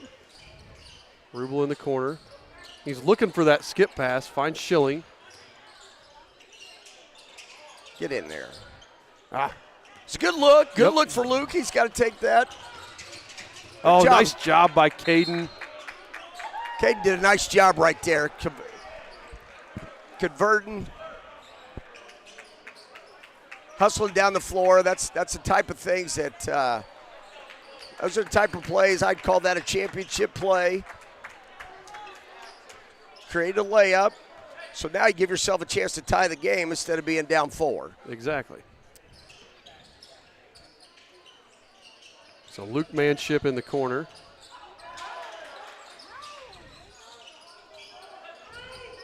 And Luke started off the year shooting pretty hot. He's been colder as of late. Seago doesn't like it. Let's watch the replay and see.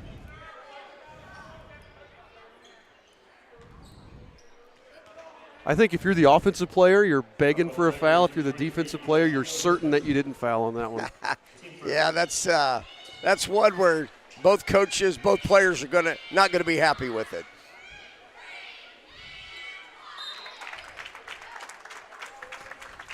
Landon hits the first.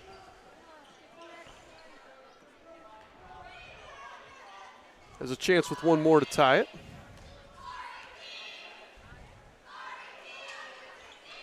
And he does. Getting Landon here. I know Landon's been hit by that sick bug, and Coach Bechtel both last night and tonight's going to make sure he has some juice left to finish the game. Well, I think this is a great opportunity too.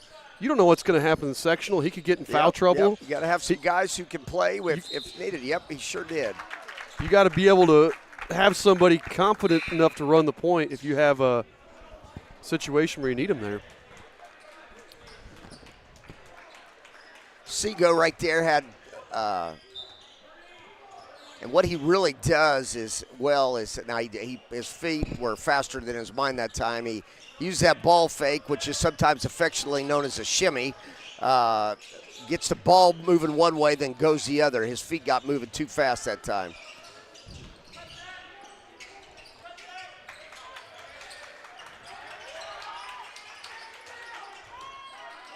One more. Just couldn't catch it clean. Yeah. He had Luke up there for a shot. We just couldn't quite get it there. Rutherford will take it. I don't like how he's fading there. He's got to go at the ball. Yeah. Nice hustle there. That was a good hustle play. Nice hustle. That's on the flip side of what we talked in the first quarter. That's us getting an offensive rebound.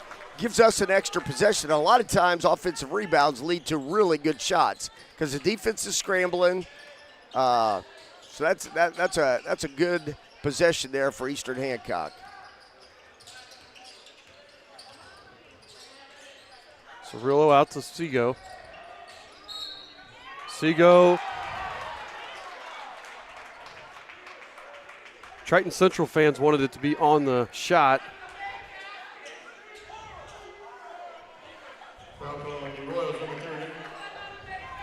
Stevens picks up the foul.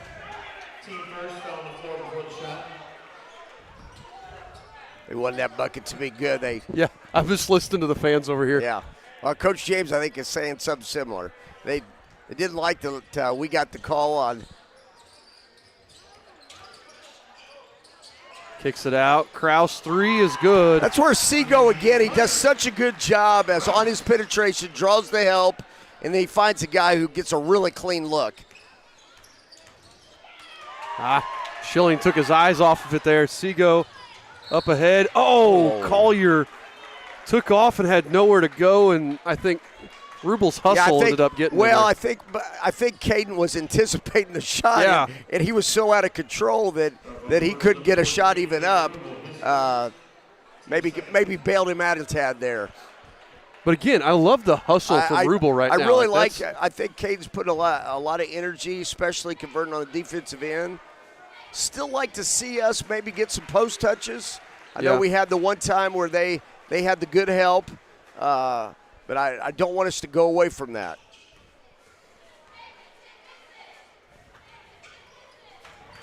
Collier sinks them both. He's got 4 points. 22-19. Rutherford 3 off the mark. What they do is they switch those guard-to-guard screens, which makes it kind of tough. Fortunate on that, they got a really good look. Rubel drills the 3. Ties it back up. Been a really good game. Yes, it has. Both sides have done some really good things. Both sides had some breakdowns.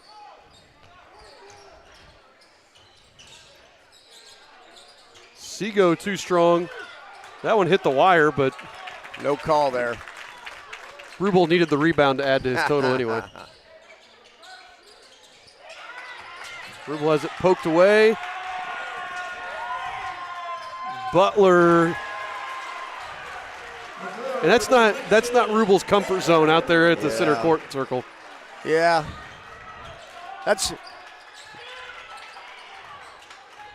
there we go. That's Caleb. A really good look. It's a good skip pass there. Found Caleb. That's where Caleb can be really effective when he can catch and shoot it. He's not not putting him on the move. Caleb's a really good spot up shooter. So the more we can get him those types of looks, the better off we are.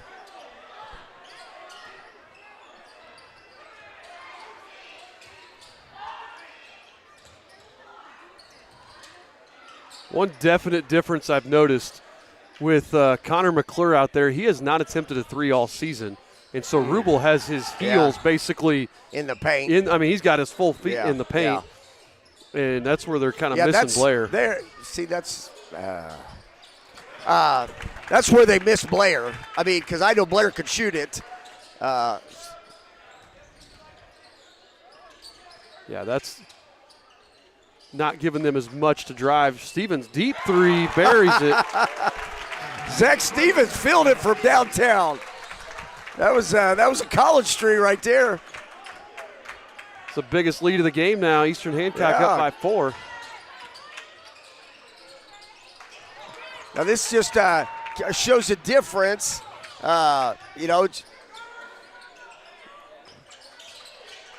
Made shots are a big difference. We've hit. We may get another one right there. No, with the 3, they've had a couple missed threes. We've hit a couple. Now we're up 4. And they've been good looks from everybody. Oh wow! I think Butler and Luke Manship to get their feet tangled. I think and led to that turnover. So Loring Powers and Eli Manship come back in. I believe we got our starters back in, if my memory serves me correct. Yeah, those guys were out for about 4 minutes there. Yeah, I think that And we got some good minutes out of our reserves. Powers just off. Powers, oh. I think that last possession, I kind of wish we would have took for one.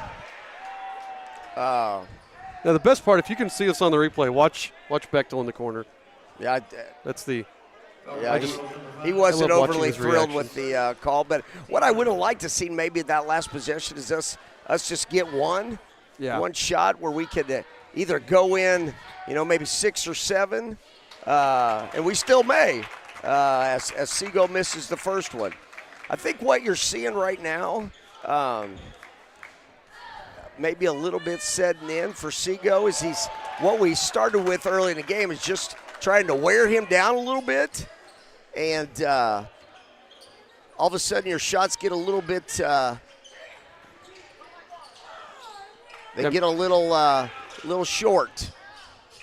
I mean, he's an 87% free throw shooter, missed them both. And that's early in the game, and they're in the same boat we were last night. They're on the back end of a double weekend. So you get a little tired.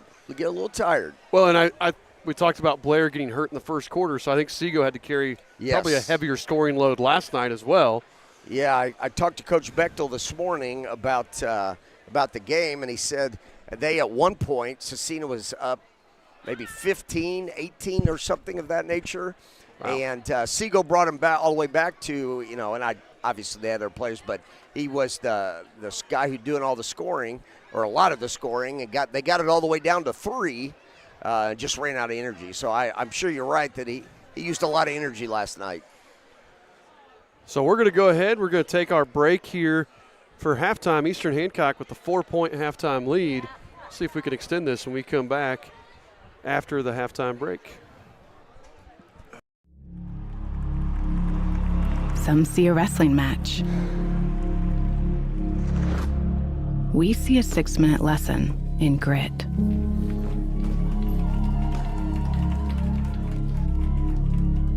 Some see a coach sending a runner home. We see a mentor guiding a student athlete into the future. Proud to keep education in front of athletics since 1903. So high-speed connectivity through the internet is one of those things that's like having air to breathe. Today, healthcare has become virtual. People will be able to access their healthcare provider via the internet. We do a lot of virtual monitoring, so we will have patients that have remote monitoring gear that are placed in their home and on themselves, and that has to be uploaded through the internet. Virtual connections. We can't do that without a partner like 9-Star Connect. 9-Star is a different kind of company, and the difference is you. Looking to give your car that sparkling clean shine it deserves? Look no further than Dave's Express Care Car Wash. Conveniently located at 1749 West Main Street in Greenfield, Dave's Express is your family-owned and operated car wash destination. Choose from our wide range of wash packages. And while your car gets pampered, you can indulge your taste buds at Dave's Express Grill. Have a bite of the world-famous Super Tenderloin Sandwich. Dave's Express Care Car Wash, where exceptional service meets unbeatable value. Experience the difference today. Some see a coach sending a runner home. We see a mentor guiding a student athlete into the future. Proud to keep education in front of athletics since 1903. So 9-Star Connect has been a leader in this community for 130 years. They were the ones that made Hancock Regional Hospital one of the most wired hospitals in America 30 years ago. So they have been leading the technology aspect for 130 years. Everything that we do in this county is built on the infrastructure that 9-Star Connect has built for over 100 years. 9-Star is a different kind of company, and the difference is you. Are you guys ready for prom? Yeah, I am. Are you going for prom royalty? Yeah, I'm gonna try and win this year. Yeah, I'm super excited. Reagan, look out! Ah!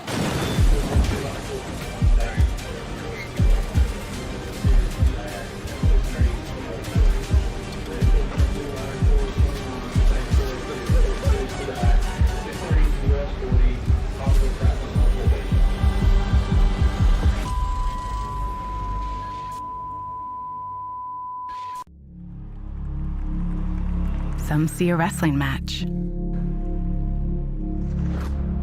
We see a 6-minute lesson in grit.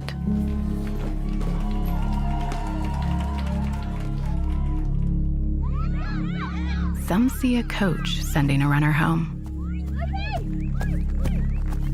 We see a mentor guiding a student athlete into the future.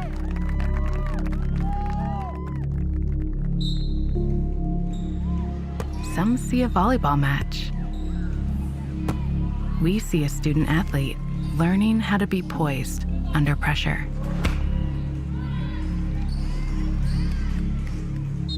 Some see a high school football stadium. We see the one place where the whole community comes together. Proud to keep education in front of athletics since 1903. Discover the taste of summer at Paxton Farm Sweet Corn.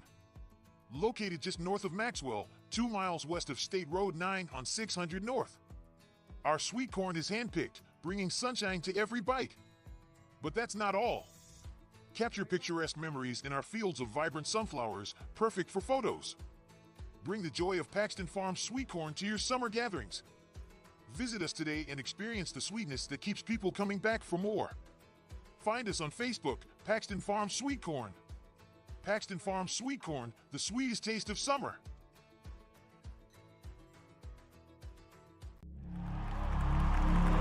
Some see a wrestling match.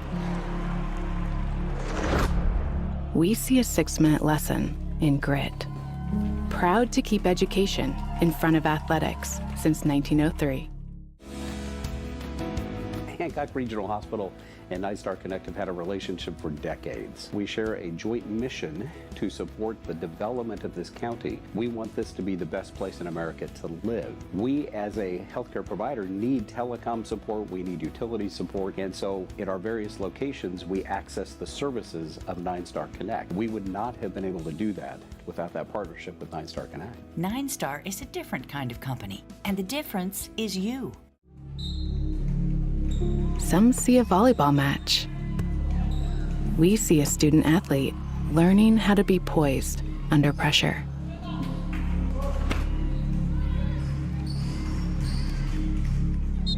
Some see a high school football stadium. We see the one place where the whole community comes together. Proud to keep education in front of athletics since 1903.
Trying to see. All right. We are back here getting ready to start the third quarter. Eastern Hancock leads Triton Central 28-24. It's a really fun kind of back and forth first half. It's a very good. Enjoy this. This, like I said, a potential sectional matchup. Couple teams that are right in the mix to be contending for that. So great preparation. We're in the midst of a rough stretch here, and I mean rough in the fact that we're playing really good teams. But this is the type of competition that gets you ready when it counts. So good. I do want to mention before we get the second half today, our wrestlers, I don't know if you've mentioned this today. I had not. I was going to wait till right now, actually. Yeah, we had 7 guys, I believe, get out of the wrestling sectional today at Centerville. Braden Voles was the champ in his weight class, and Zeke Fish was runner-up. So great job to our wrestlers, Coach Poff. Look forward to them advancing and seeing how they do in the regional. Yep, we got, who else? Chase Mix, Cameron Delagrange, Hunter Servant, and both Conleys, Jeffrey and Taylor, they all made it out. That's an age-old play right there. They got where they bring somebody off the double on the low side, they pop them, then they get somebody back door, and they got the ball, and Caden. Now what we got to make sure is we take care of the ball here. Take care of the ball. Yep. I think a couple things, like we mentioned, make sure we're not turning the ball over. And then the other thing, we got to do a better job of containing Seago on the original dribble and keeping him out of the lane, because what he does is create really good shots for people, and we need to they didn't hit him that first half, but I don't want us to rely on that. There's that turnover again.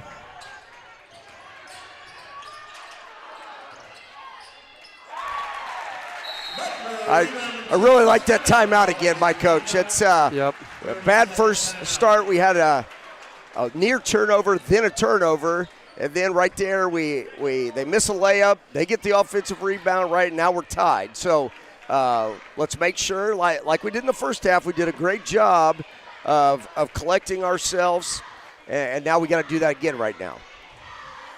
Yeah, that was again that start. You get beat on a back cut, then again near turnover, then a turnover. It almost mirrored the way we started the game. It was very similar. I think they got off to a 5-0 start. Now they've a 4-0 start. So, but we did a nice job of collecting ourselves in the first half. Now we got to repeat that here. And it all started in the first half with a couple offensive rebounds. So let's do that over here. Well, let's make it not need the offensive rebound, but if we have those to. help. Those help. We'll take them any way we can get them.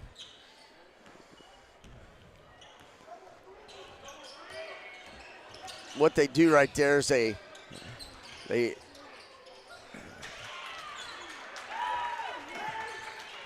Morin gets caught up in the air there. Yeah, he wasn't sure what he was doing. I think we just can't force too much. Just get a good shot. What they do is they switch a lot, so you can't anticipate somebody being open off a screen, because when the switch is happening, it's not necessarily going to be there like you anticipate it.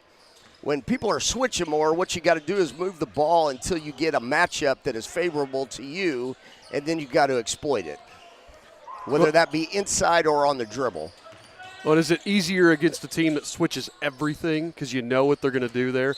Yeah, I think that's certainly a possibility. But the worst teams to play against are people who have about the same size kid. They got they're all 6'5", 6'3", 6'2". They're long and they can switch everything. But you can, generally, you can find out pretty early what they're switching or what they're not switching. Collier throws it over. Good job by Rubel. Really like Caden's energy tonight. Yes, I think he's He's getting after it. They got a hand on a pass there. That's an energy play. He's done a nice job converting a couple times tonight, saving baskets. And in a game like that, there's another playing with some energy. So Caden got mad at me last time because I didn't get excited for his dunk against Daleville. So I'm excited about his energy right there. That's what I'm more excited about. I'm excited about his energy right there. So that hopefully can get us last couple plays. He's provided some good energy. Hopefully that can kind of get us started this half. Eastern back on top, 30-28. Coach James wants a timeout here. Let's watch Rubel's dunk here off this. With the steal. Throws it down. That was, Rubel, that was much better than your last one. Your last one was somewhere between a dunk and a layup. That was emphatic. I'll give you that one. That was, again, just the energy. We like energy. Like energy. Got out, get an easy bucket. And those are the type of plays. Like, we talked right there. There's 2 points, and then earlier in the half, or the first half, he got back and he prevented a layup. So there's 4 points in a game like this. Very well could be the game. And that's 4 points that you think of almost as those kind of hidden points that don't have to happen if you don't bring that energy. But I think he's picking it up with other guys. He knows that guys are under the weather and not feeling great. Yep. So let's keep that going. Like I said, hopefully that gives us a good start to the half. We needed something this half to kind of get us going.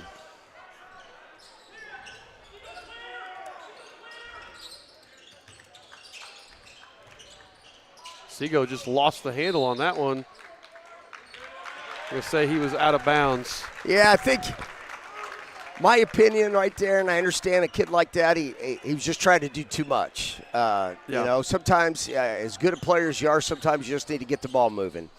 And I think that was an instance.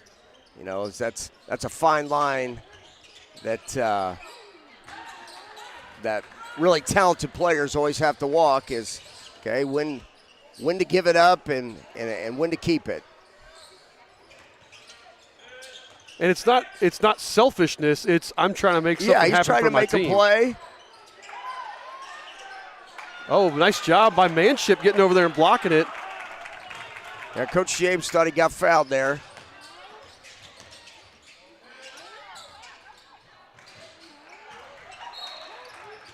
What was it? Did he say he stepped on the line? I don't know. I mean, it's either our ball or I'm not sure what. Maybe Rubel was out of bounds. That's what I was thinking. Maybe he stepped on the line because I was kind of curious on what the call there was. He didn't really say. We need to mic up the refs.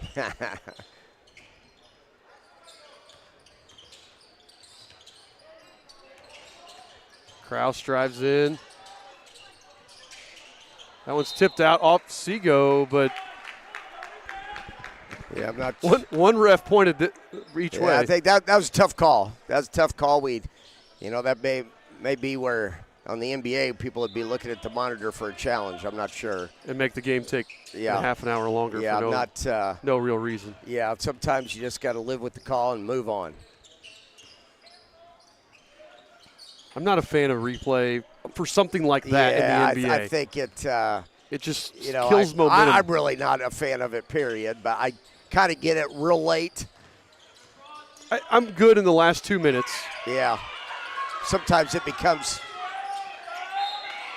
kind of like I'm good with it in the NFL or in football on scoring plays and turnovers. I'm okay with those. Yeah, it's well, you got to think, a lot of it, officials, players are human, and they're going to miss shots, they're going to create turnover, they're going to make turnovers, et cetera, et cetera. And officials, this is a human game, and officials are not always going to get it right, so that's just part of it.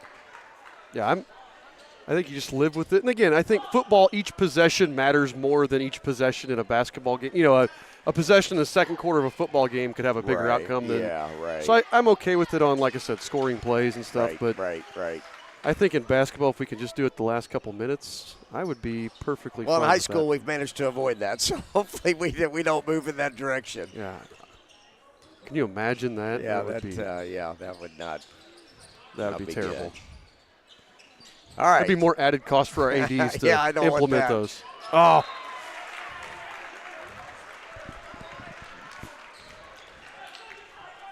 Yeah, Coach Beck's telling them, next play. And, all it was just miscommunication. Yeah, it's not, let's again, this second half's going to be a lot about making sure we stay tough mentally. Krause hits that three.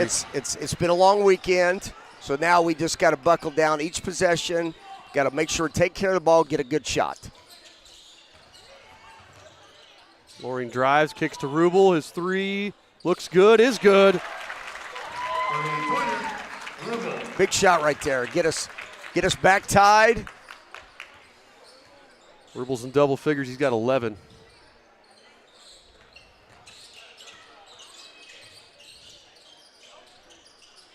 Wow, Seago answers.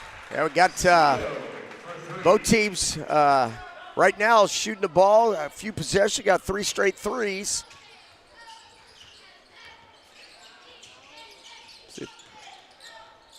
Schilling can make it See if 4 he can here. make it. Nope, but Rubel for the putback. That's what offensive rebounds do. Offensive rebounds.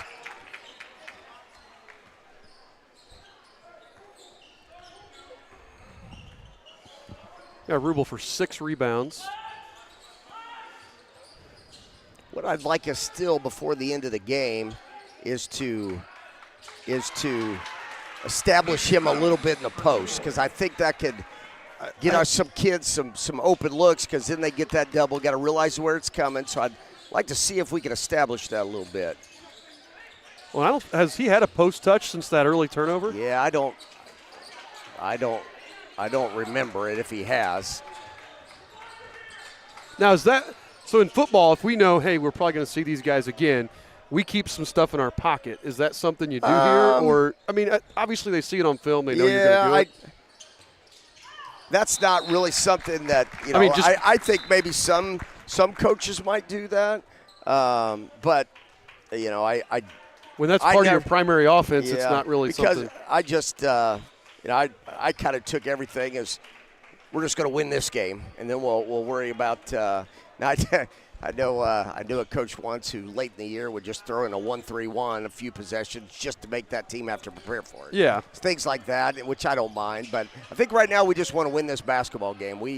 I think that does more for our confidence than worrying about the other stuff. Worrying about whether they're going to – because we might not see them in the sectional. True. Yeah, I guess it's a little different if it's back-to-back. Yeah. Loring ties it back up. It's good. Landon's kind of if he could get going a little bit, that would help us. I know he's, like I said, he's battled sickness a little bit this weekend.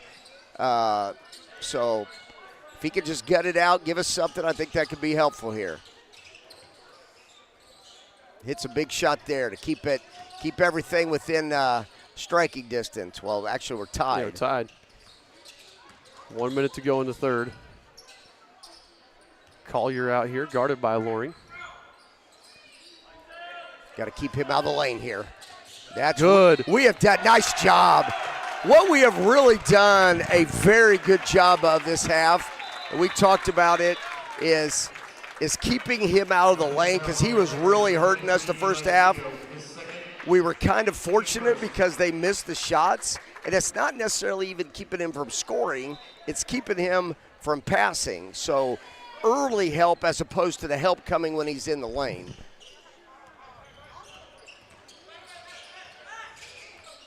There we go. Nice pass. Get in there. Yes, sir. Exactly what you were talking about. Now, I didn't see it. I think they might be waiting on the double to where the ball hits the floor, so that's another thing to look at. I think Triton Central's going to go one here.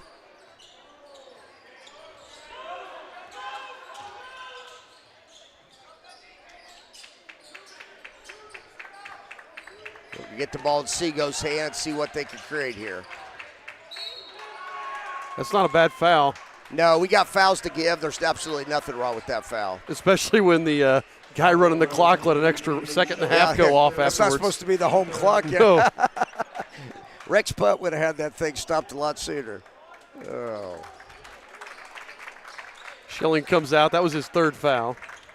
That could be key because he's had a lot of the effort. That's off. So good defense right there by the Royals. And kind of a poorly executed, I think, when they didn't have the handoff to Sego. Well, and I although it's Luke's third foul, I think that foul kind of was really a good thing because they end up with a really poor shot. Exactly. So we're going to take time now and do our Dave's Express Care trivia question, which you know the answer to because I asked you this the other day. So unless you've forgotten it. No, Our Dave's Express trivia question. Prior to last year's sectional semifinal when we defeated Triton Central right here, when was the last time that we won and we defeated Triton Central at Triton Central? So when was the last time we beat these guys down here prior to the sectional last year? And I remember it. I was sitting about 30 feet to the left of where I'm sitting right now. So you weren't live streaming? I was not live streaming yet. Well, I was, but we weren't doing away games yet. So gotcha. See if you can tell us. Okay. Yes. Are we allowed to tell them how it ended without providing any names? We'll do that in a sec. Okay.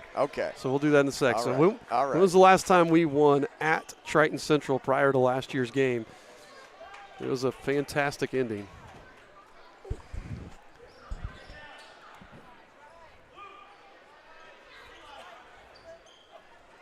All right. Coming out of here, this is a big possession right here. If we could get a bucket coming right out of the huddle, I don't know if we led by 5 yet. This I think 4 is the most we've led by. That was what I was remembering. Landon did a good job attacking the rim there, getting to the line. That foul's on Sego. That's his third. That could be just in a similar way that Luke, that Sego being in foul trouble is going to be a big advantage to us. Loring hits the first. Well, it takes away some of that aggression. You can't be especially, he got an offensive foul just a minute ago, so but defensively, can't be quite as, up in you. Can't quite put as much pressure on. If you see what Eli does every time, he just makes him work. He just, he's got to make an extra cut, and that may not seem like a big thing at one time, but when you're doing that all night, it gets tiring. You just have to work to get open. But Eli's just kind of a pest of a defender. Yeah, I will agree with that. Nice block by Rubel. What they're doing right there is an old offense called the flex offense. It goes back to the 80s. Just a lot of screens, back screens, down screens. See, I think Sego's just honestly getting pretty tired. There's another turnover. And another turnover. That's one thing that as a team, as a coach, you talk about is you make a play, you got to make sure you just can't get reckless with the ball. Got to make sure that you're taking care of it, and that advantage you got, you keep that advantage.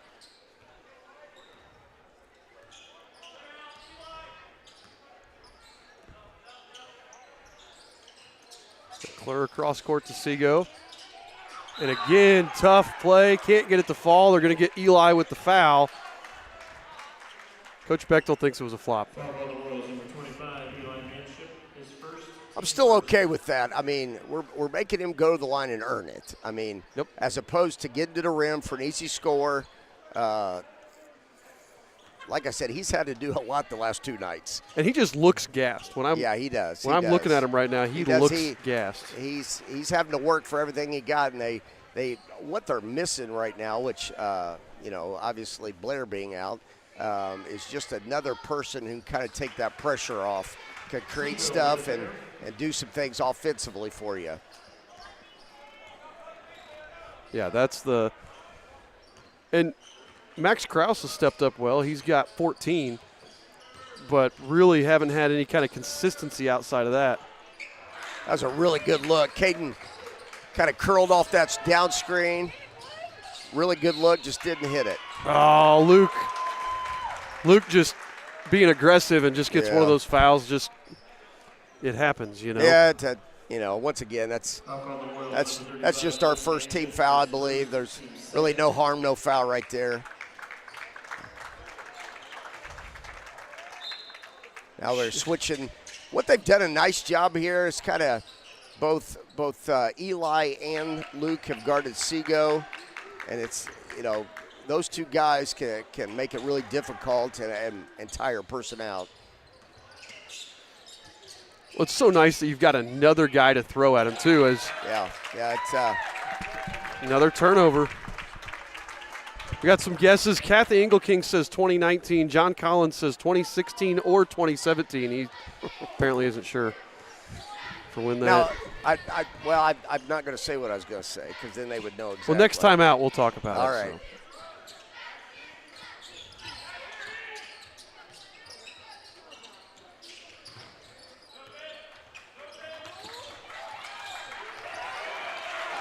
Collier and Loring fight for it. Seago picks it up. Too strong. Actually, that's not a bad foul for Loring because otherwise that was going to be a layup if he doesn't foul him there. It was absolutely a foul, but like I said, we went from them having a layup to now the ball's out of bounds. So there's absolutely nothing wrong with that. We're still only our second team foul. I mean, you don't want to get too many fouls where they start getting to the line. So, I mean, that'll be something to watch, but that was just our second team foul. They still got 3 more before they head to the line. Go inside. Krause can't get the basket to fall, but gets his own rebound. Took a weird hop, and Rubel couldn't grab it. Yeah, it's kind of one of those funny bounces. Seems like Triton Citrus a little bit disjointed right now. Right now, what they're trying to do is they're trying to post Caden Powers. But what I find a lot when you do that with somebody undersized, and part of it is because I did it or I was that guy, is it kind of takes you out of the flow of the offense of what you normally do. Yeah. So it seems like they're just a little disjointed right now.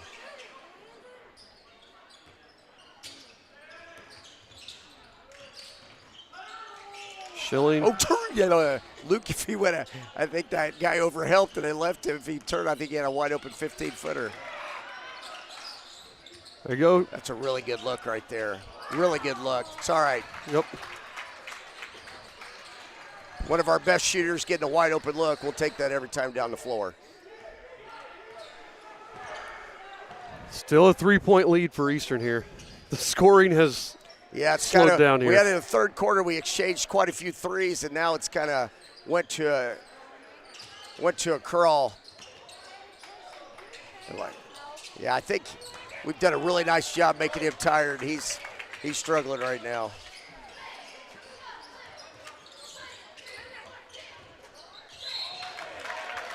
Landon's going to the line. It's the second time this quarter where he's gotten downhill. He's going to the line. Is that foul going to be on there?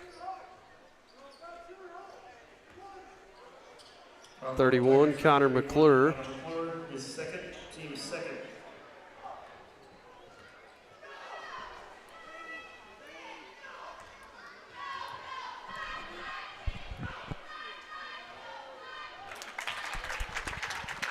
I believe that Landon's 5 for 5 on the night, if my memory serves me correct. You are. Done a nice job getting to the line. Like I said, sometimes when you're, like I said, he's battling some sickness and getting to the basket, getting to the line is definitely a way to help your team get some points. Well, that was he sat for most of the second quarter, so yeah, he got a little rest. He's got a little more rest.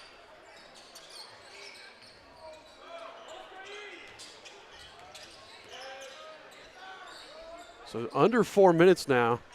Eastern if we leads could get by a 5. stop here too and get a bucket, we could.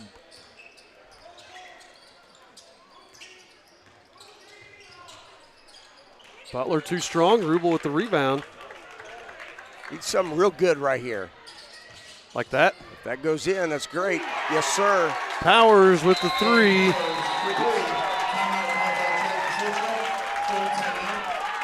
Eight-point lead, timeout, Triton Central. We go to our Dave's Express trivia question. When was the last time that we won here at Triton Central other than last year's sectional? And John Collins got it correct. February 7th, 2017. You said it. Addison True hit a shot right here in front of our bench at the buzzer to win it. Yeah, I think if my memory serves me correct, a kid named I want to say Wyatt Felling, but it's Wyatt Felling. Wyatt Felling hit a shot. Interestingly enough, he's the grandson of a former Indiana basketball assistant. But we got the ball right out. Didn't take a timeout. Got the ball into Addison Trues, and he got a little left-hand kind of cross floater jump shot off the board at the buzzer for us to win by 1. And we were trying to think of all the buzzer beaters we've had over the years. There's not been a lot of true buzzer beaters like that. It seems like, well, I know we've gotten beat way more at the buzzer than we've won at the buzzer. We talked about the most dramatic we talked about the other day was Robbie Rowland hit the buzzer beater at the sectional in 2008 semifinal against Knightstown. Hit a layup at the buzzer. Next night we won the sectional, so that was probably the most exciting shot or buzzer beater, and I would think it certainly in the last 25 years, and maybe ever.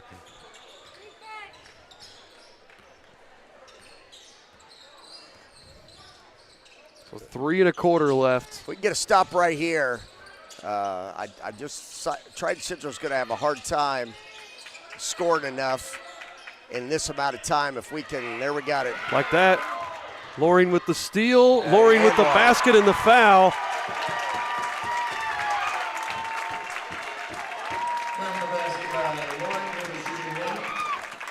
Landon's done a nice job this second half, kind of gutting it out.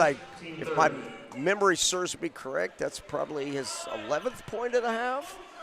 I know he hit a 3. This will be his 5th. That's his 9th. 9th, okay. So made some big plays down here to help us hit all his free throws. Kind of a gutsy performance, and I know not feeling real well.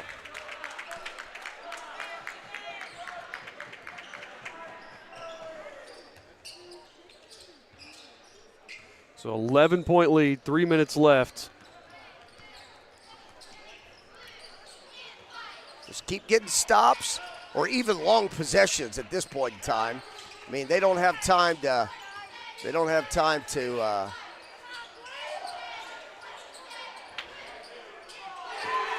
There's Sam Collier hitting the 3.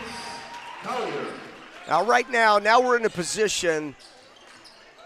This is where I think it needs to be a great shot. I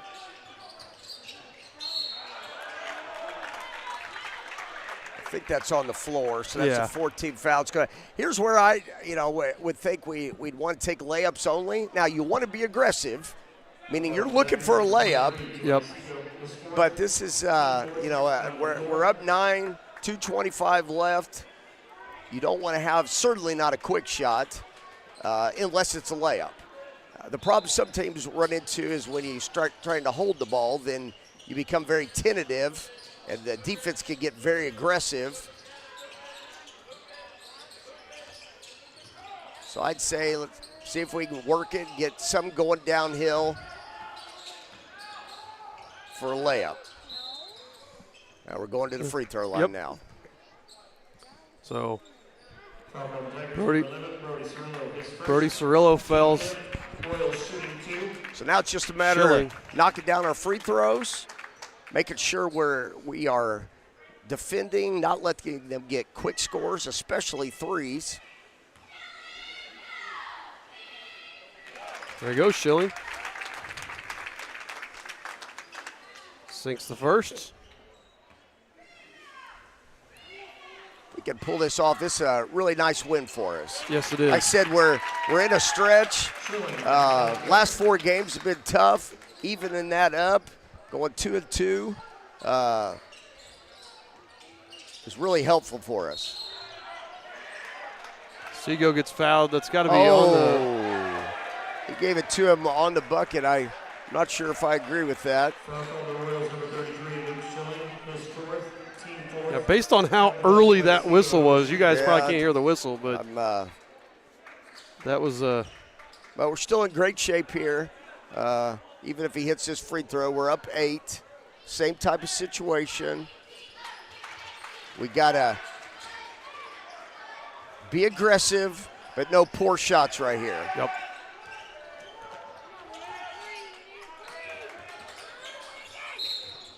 So Landon, who's been really good at the line right now, so that's certainly a good person to get the ball in their hands and put him at the line because he's been excellent tonight. Well, and Coach James was telling him to foul Schilling. And he said, this is the guy, this is the guy. Right, right.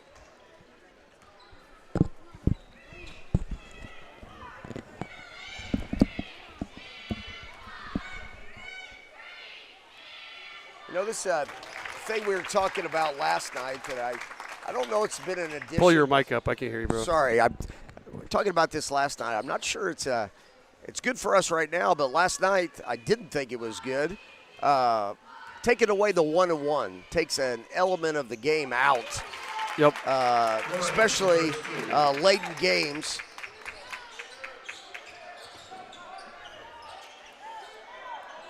Yeah, I'm as a terrible free throw shooter myself. I like this, but as a fan of basketball, I miss the 1-on-1. Yeah, just to me adds an element of pressure. There we go. Now that's I like that. We're still staying aggressive, but getting what I call 90% shots. Yep. Yeah, Rubel at the rim is. We're going to take that.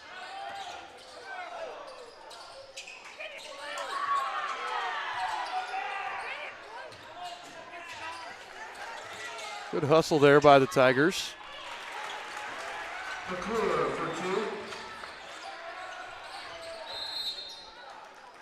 Schilling couldn't get it in, so Interesting, timeout. kind of interested that the last couple buckets, Triton Citro's not taking a timeout. I've thought that too. I don't know if Coach James is frustrated and. Timeout called by Mr. Hancock. It's a full timeout. But have 2 full timeouts remaining. I'm not sure. I do not see on the board where it. I've got him with 2 timeouts left, but yeah. I'm also trying to do a lot of other things. Yeah, so I'm not I sure. don't know. It's just been interesting because, crazier things have happened. We're up 8. Well, and here's the thing. How about our free throw shooting? We are 1, 2, 3, 4, 5, 6, 7, 8, 9, 10, 11, 12, 13 of 14 on the night. Wow, yeah, that's you don't get much better than that. That's well over 90%. And that, you think about it there. I mean, let's say you miss 5 of those, which is, or average. Or for our below, team, it's our average. Yeah, but we'd be in a 3-point game. So that's taking us over. Where I don't. What are they for the line? Because 9 of 11. They're better than I thought they were. So not only have we gotten there more, but we're a little bit better than them. So be interesting to see how quick they foul here.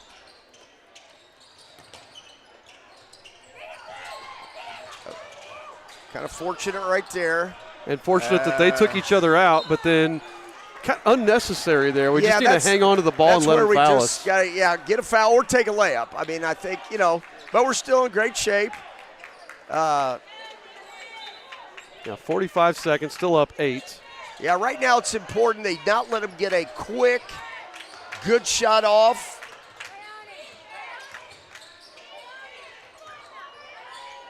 Yeah, they're taking way too much time here. Yeah, now we just got to finish it off. We got to get a rebound. Yep, like that. Yeah, we needed to finish that. I think that should do it. Getting a rebound right there. I'm going to point to a couple things I feel like, as you mentioned, the free throws have been a key, but I feel a couple things where have been the key tonight is we did a really nice job. We got off to really a bad start in both halves, but we righted the ship quickly and efficiently. Had a couple timeouts that I thought were timely and didn't allow momentum to get out of hand. And the second thing is, it's just a little thing, but Eli Manship in the back court really made it hard for Seago just to catch. And I really think it wore on him as the night, because right now he's pretty much – now they've had some other guys score tonight, but he's the only one that can truly create anything. And I think he got tired as the night went on. Yep. And I'll add in there, Caden Rugel's energy I thought was really important as well. Well, with that rebound, I'm unofficial on my stats as Krause hoists a 3. Seago saves it. Yeah, just dribble it out. Dribble it out. We're good. We're good. We don't need to do anything. No. We're good. But with that rebound, so Rubel had 9 unofficially, which ties him for 3rd in school history of rebounds with Rich O'Neal, auto-corrected to Rich, 568. So, okay.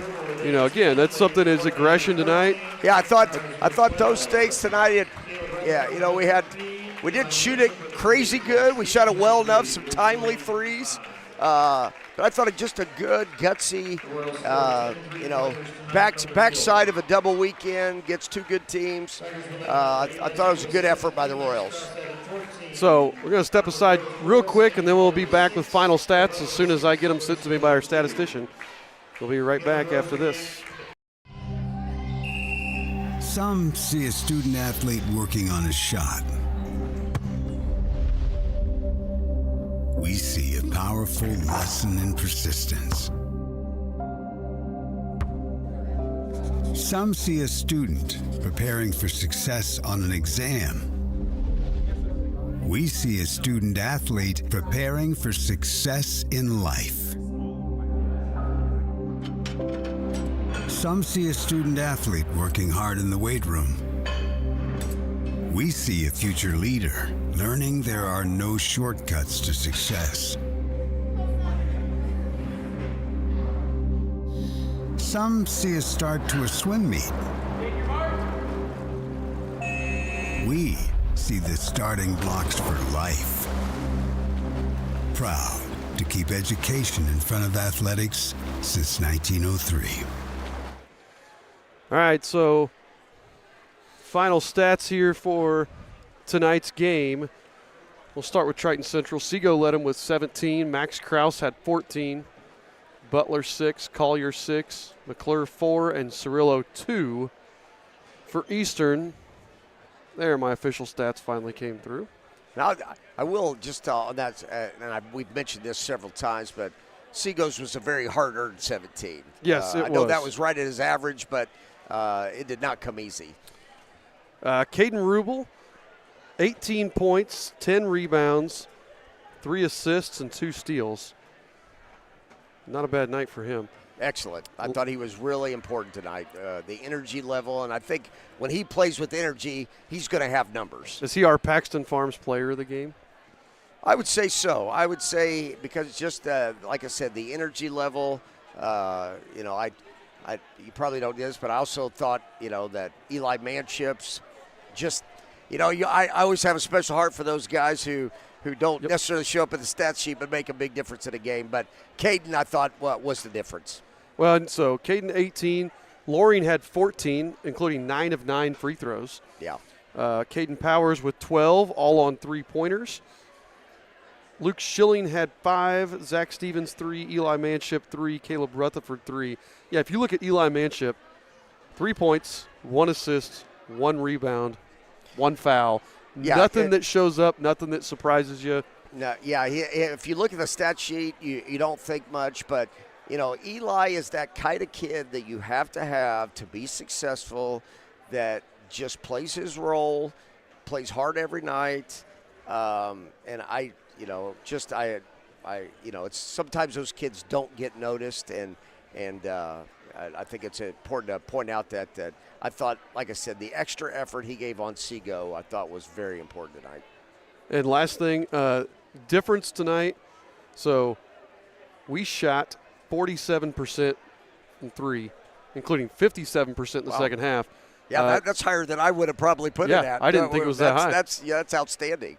Triton Central was 22%. Yeah. So, I mean, that was really the difference in the game. Well, the free throws along with that is the difference in the game. So we want to thank everybody for tuning in. Thanks for helping me tonight. And again, it's fun. Enjoy it. It makes me it makes it a lot more enjoyable for people at home because then it doesn't sound dumb when Scott and I do it. So I'm actually next week, I know Adam Barton has volunteered to help. I'm going to try to get trying to get Sherry Dowd to come out and help too.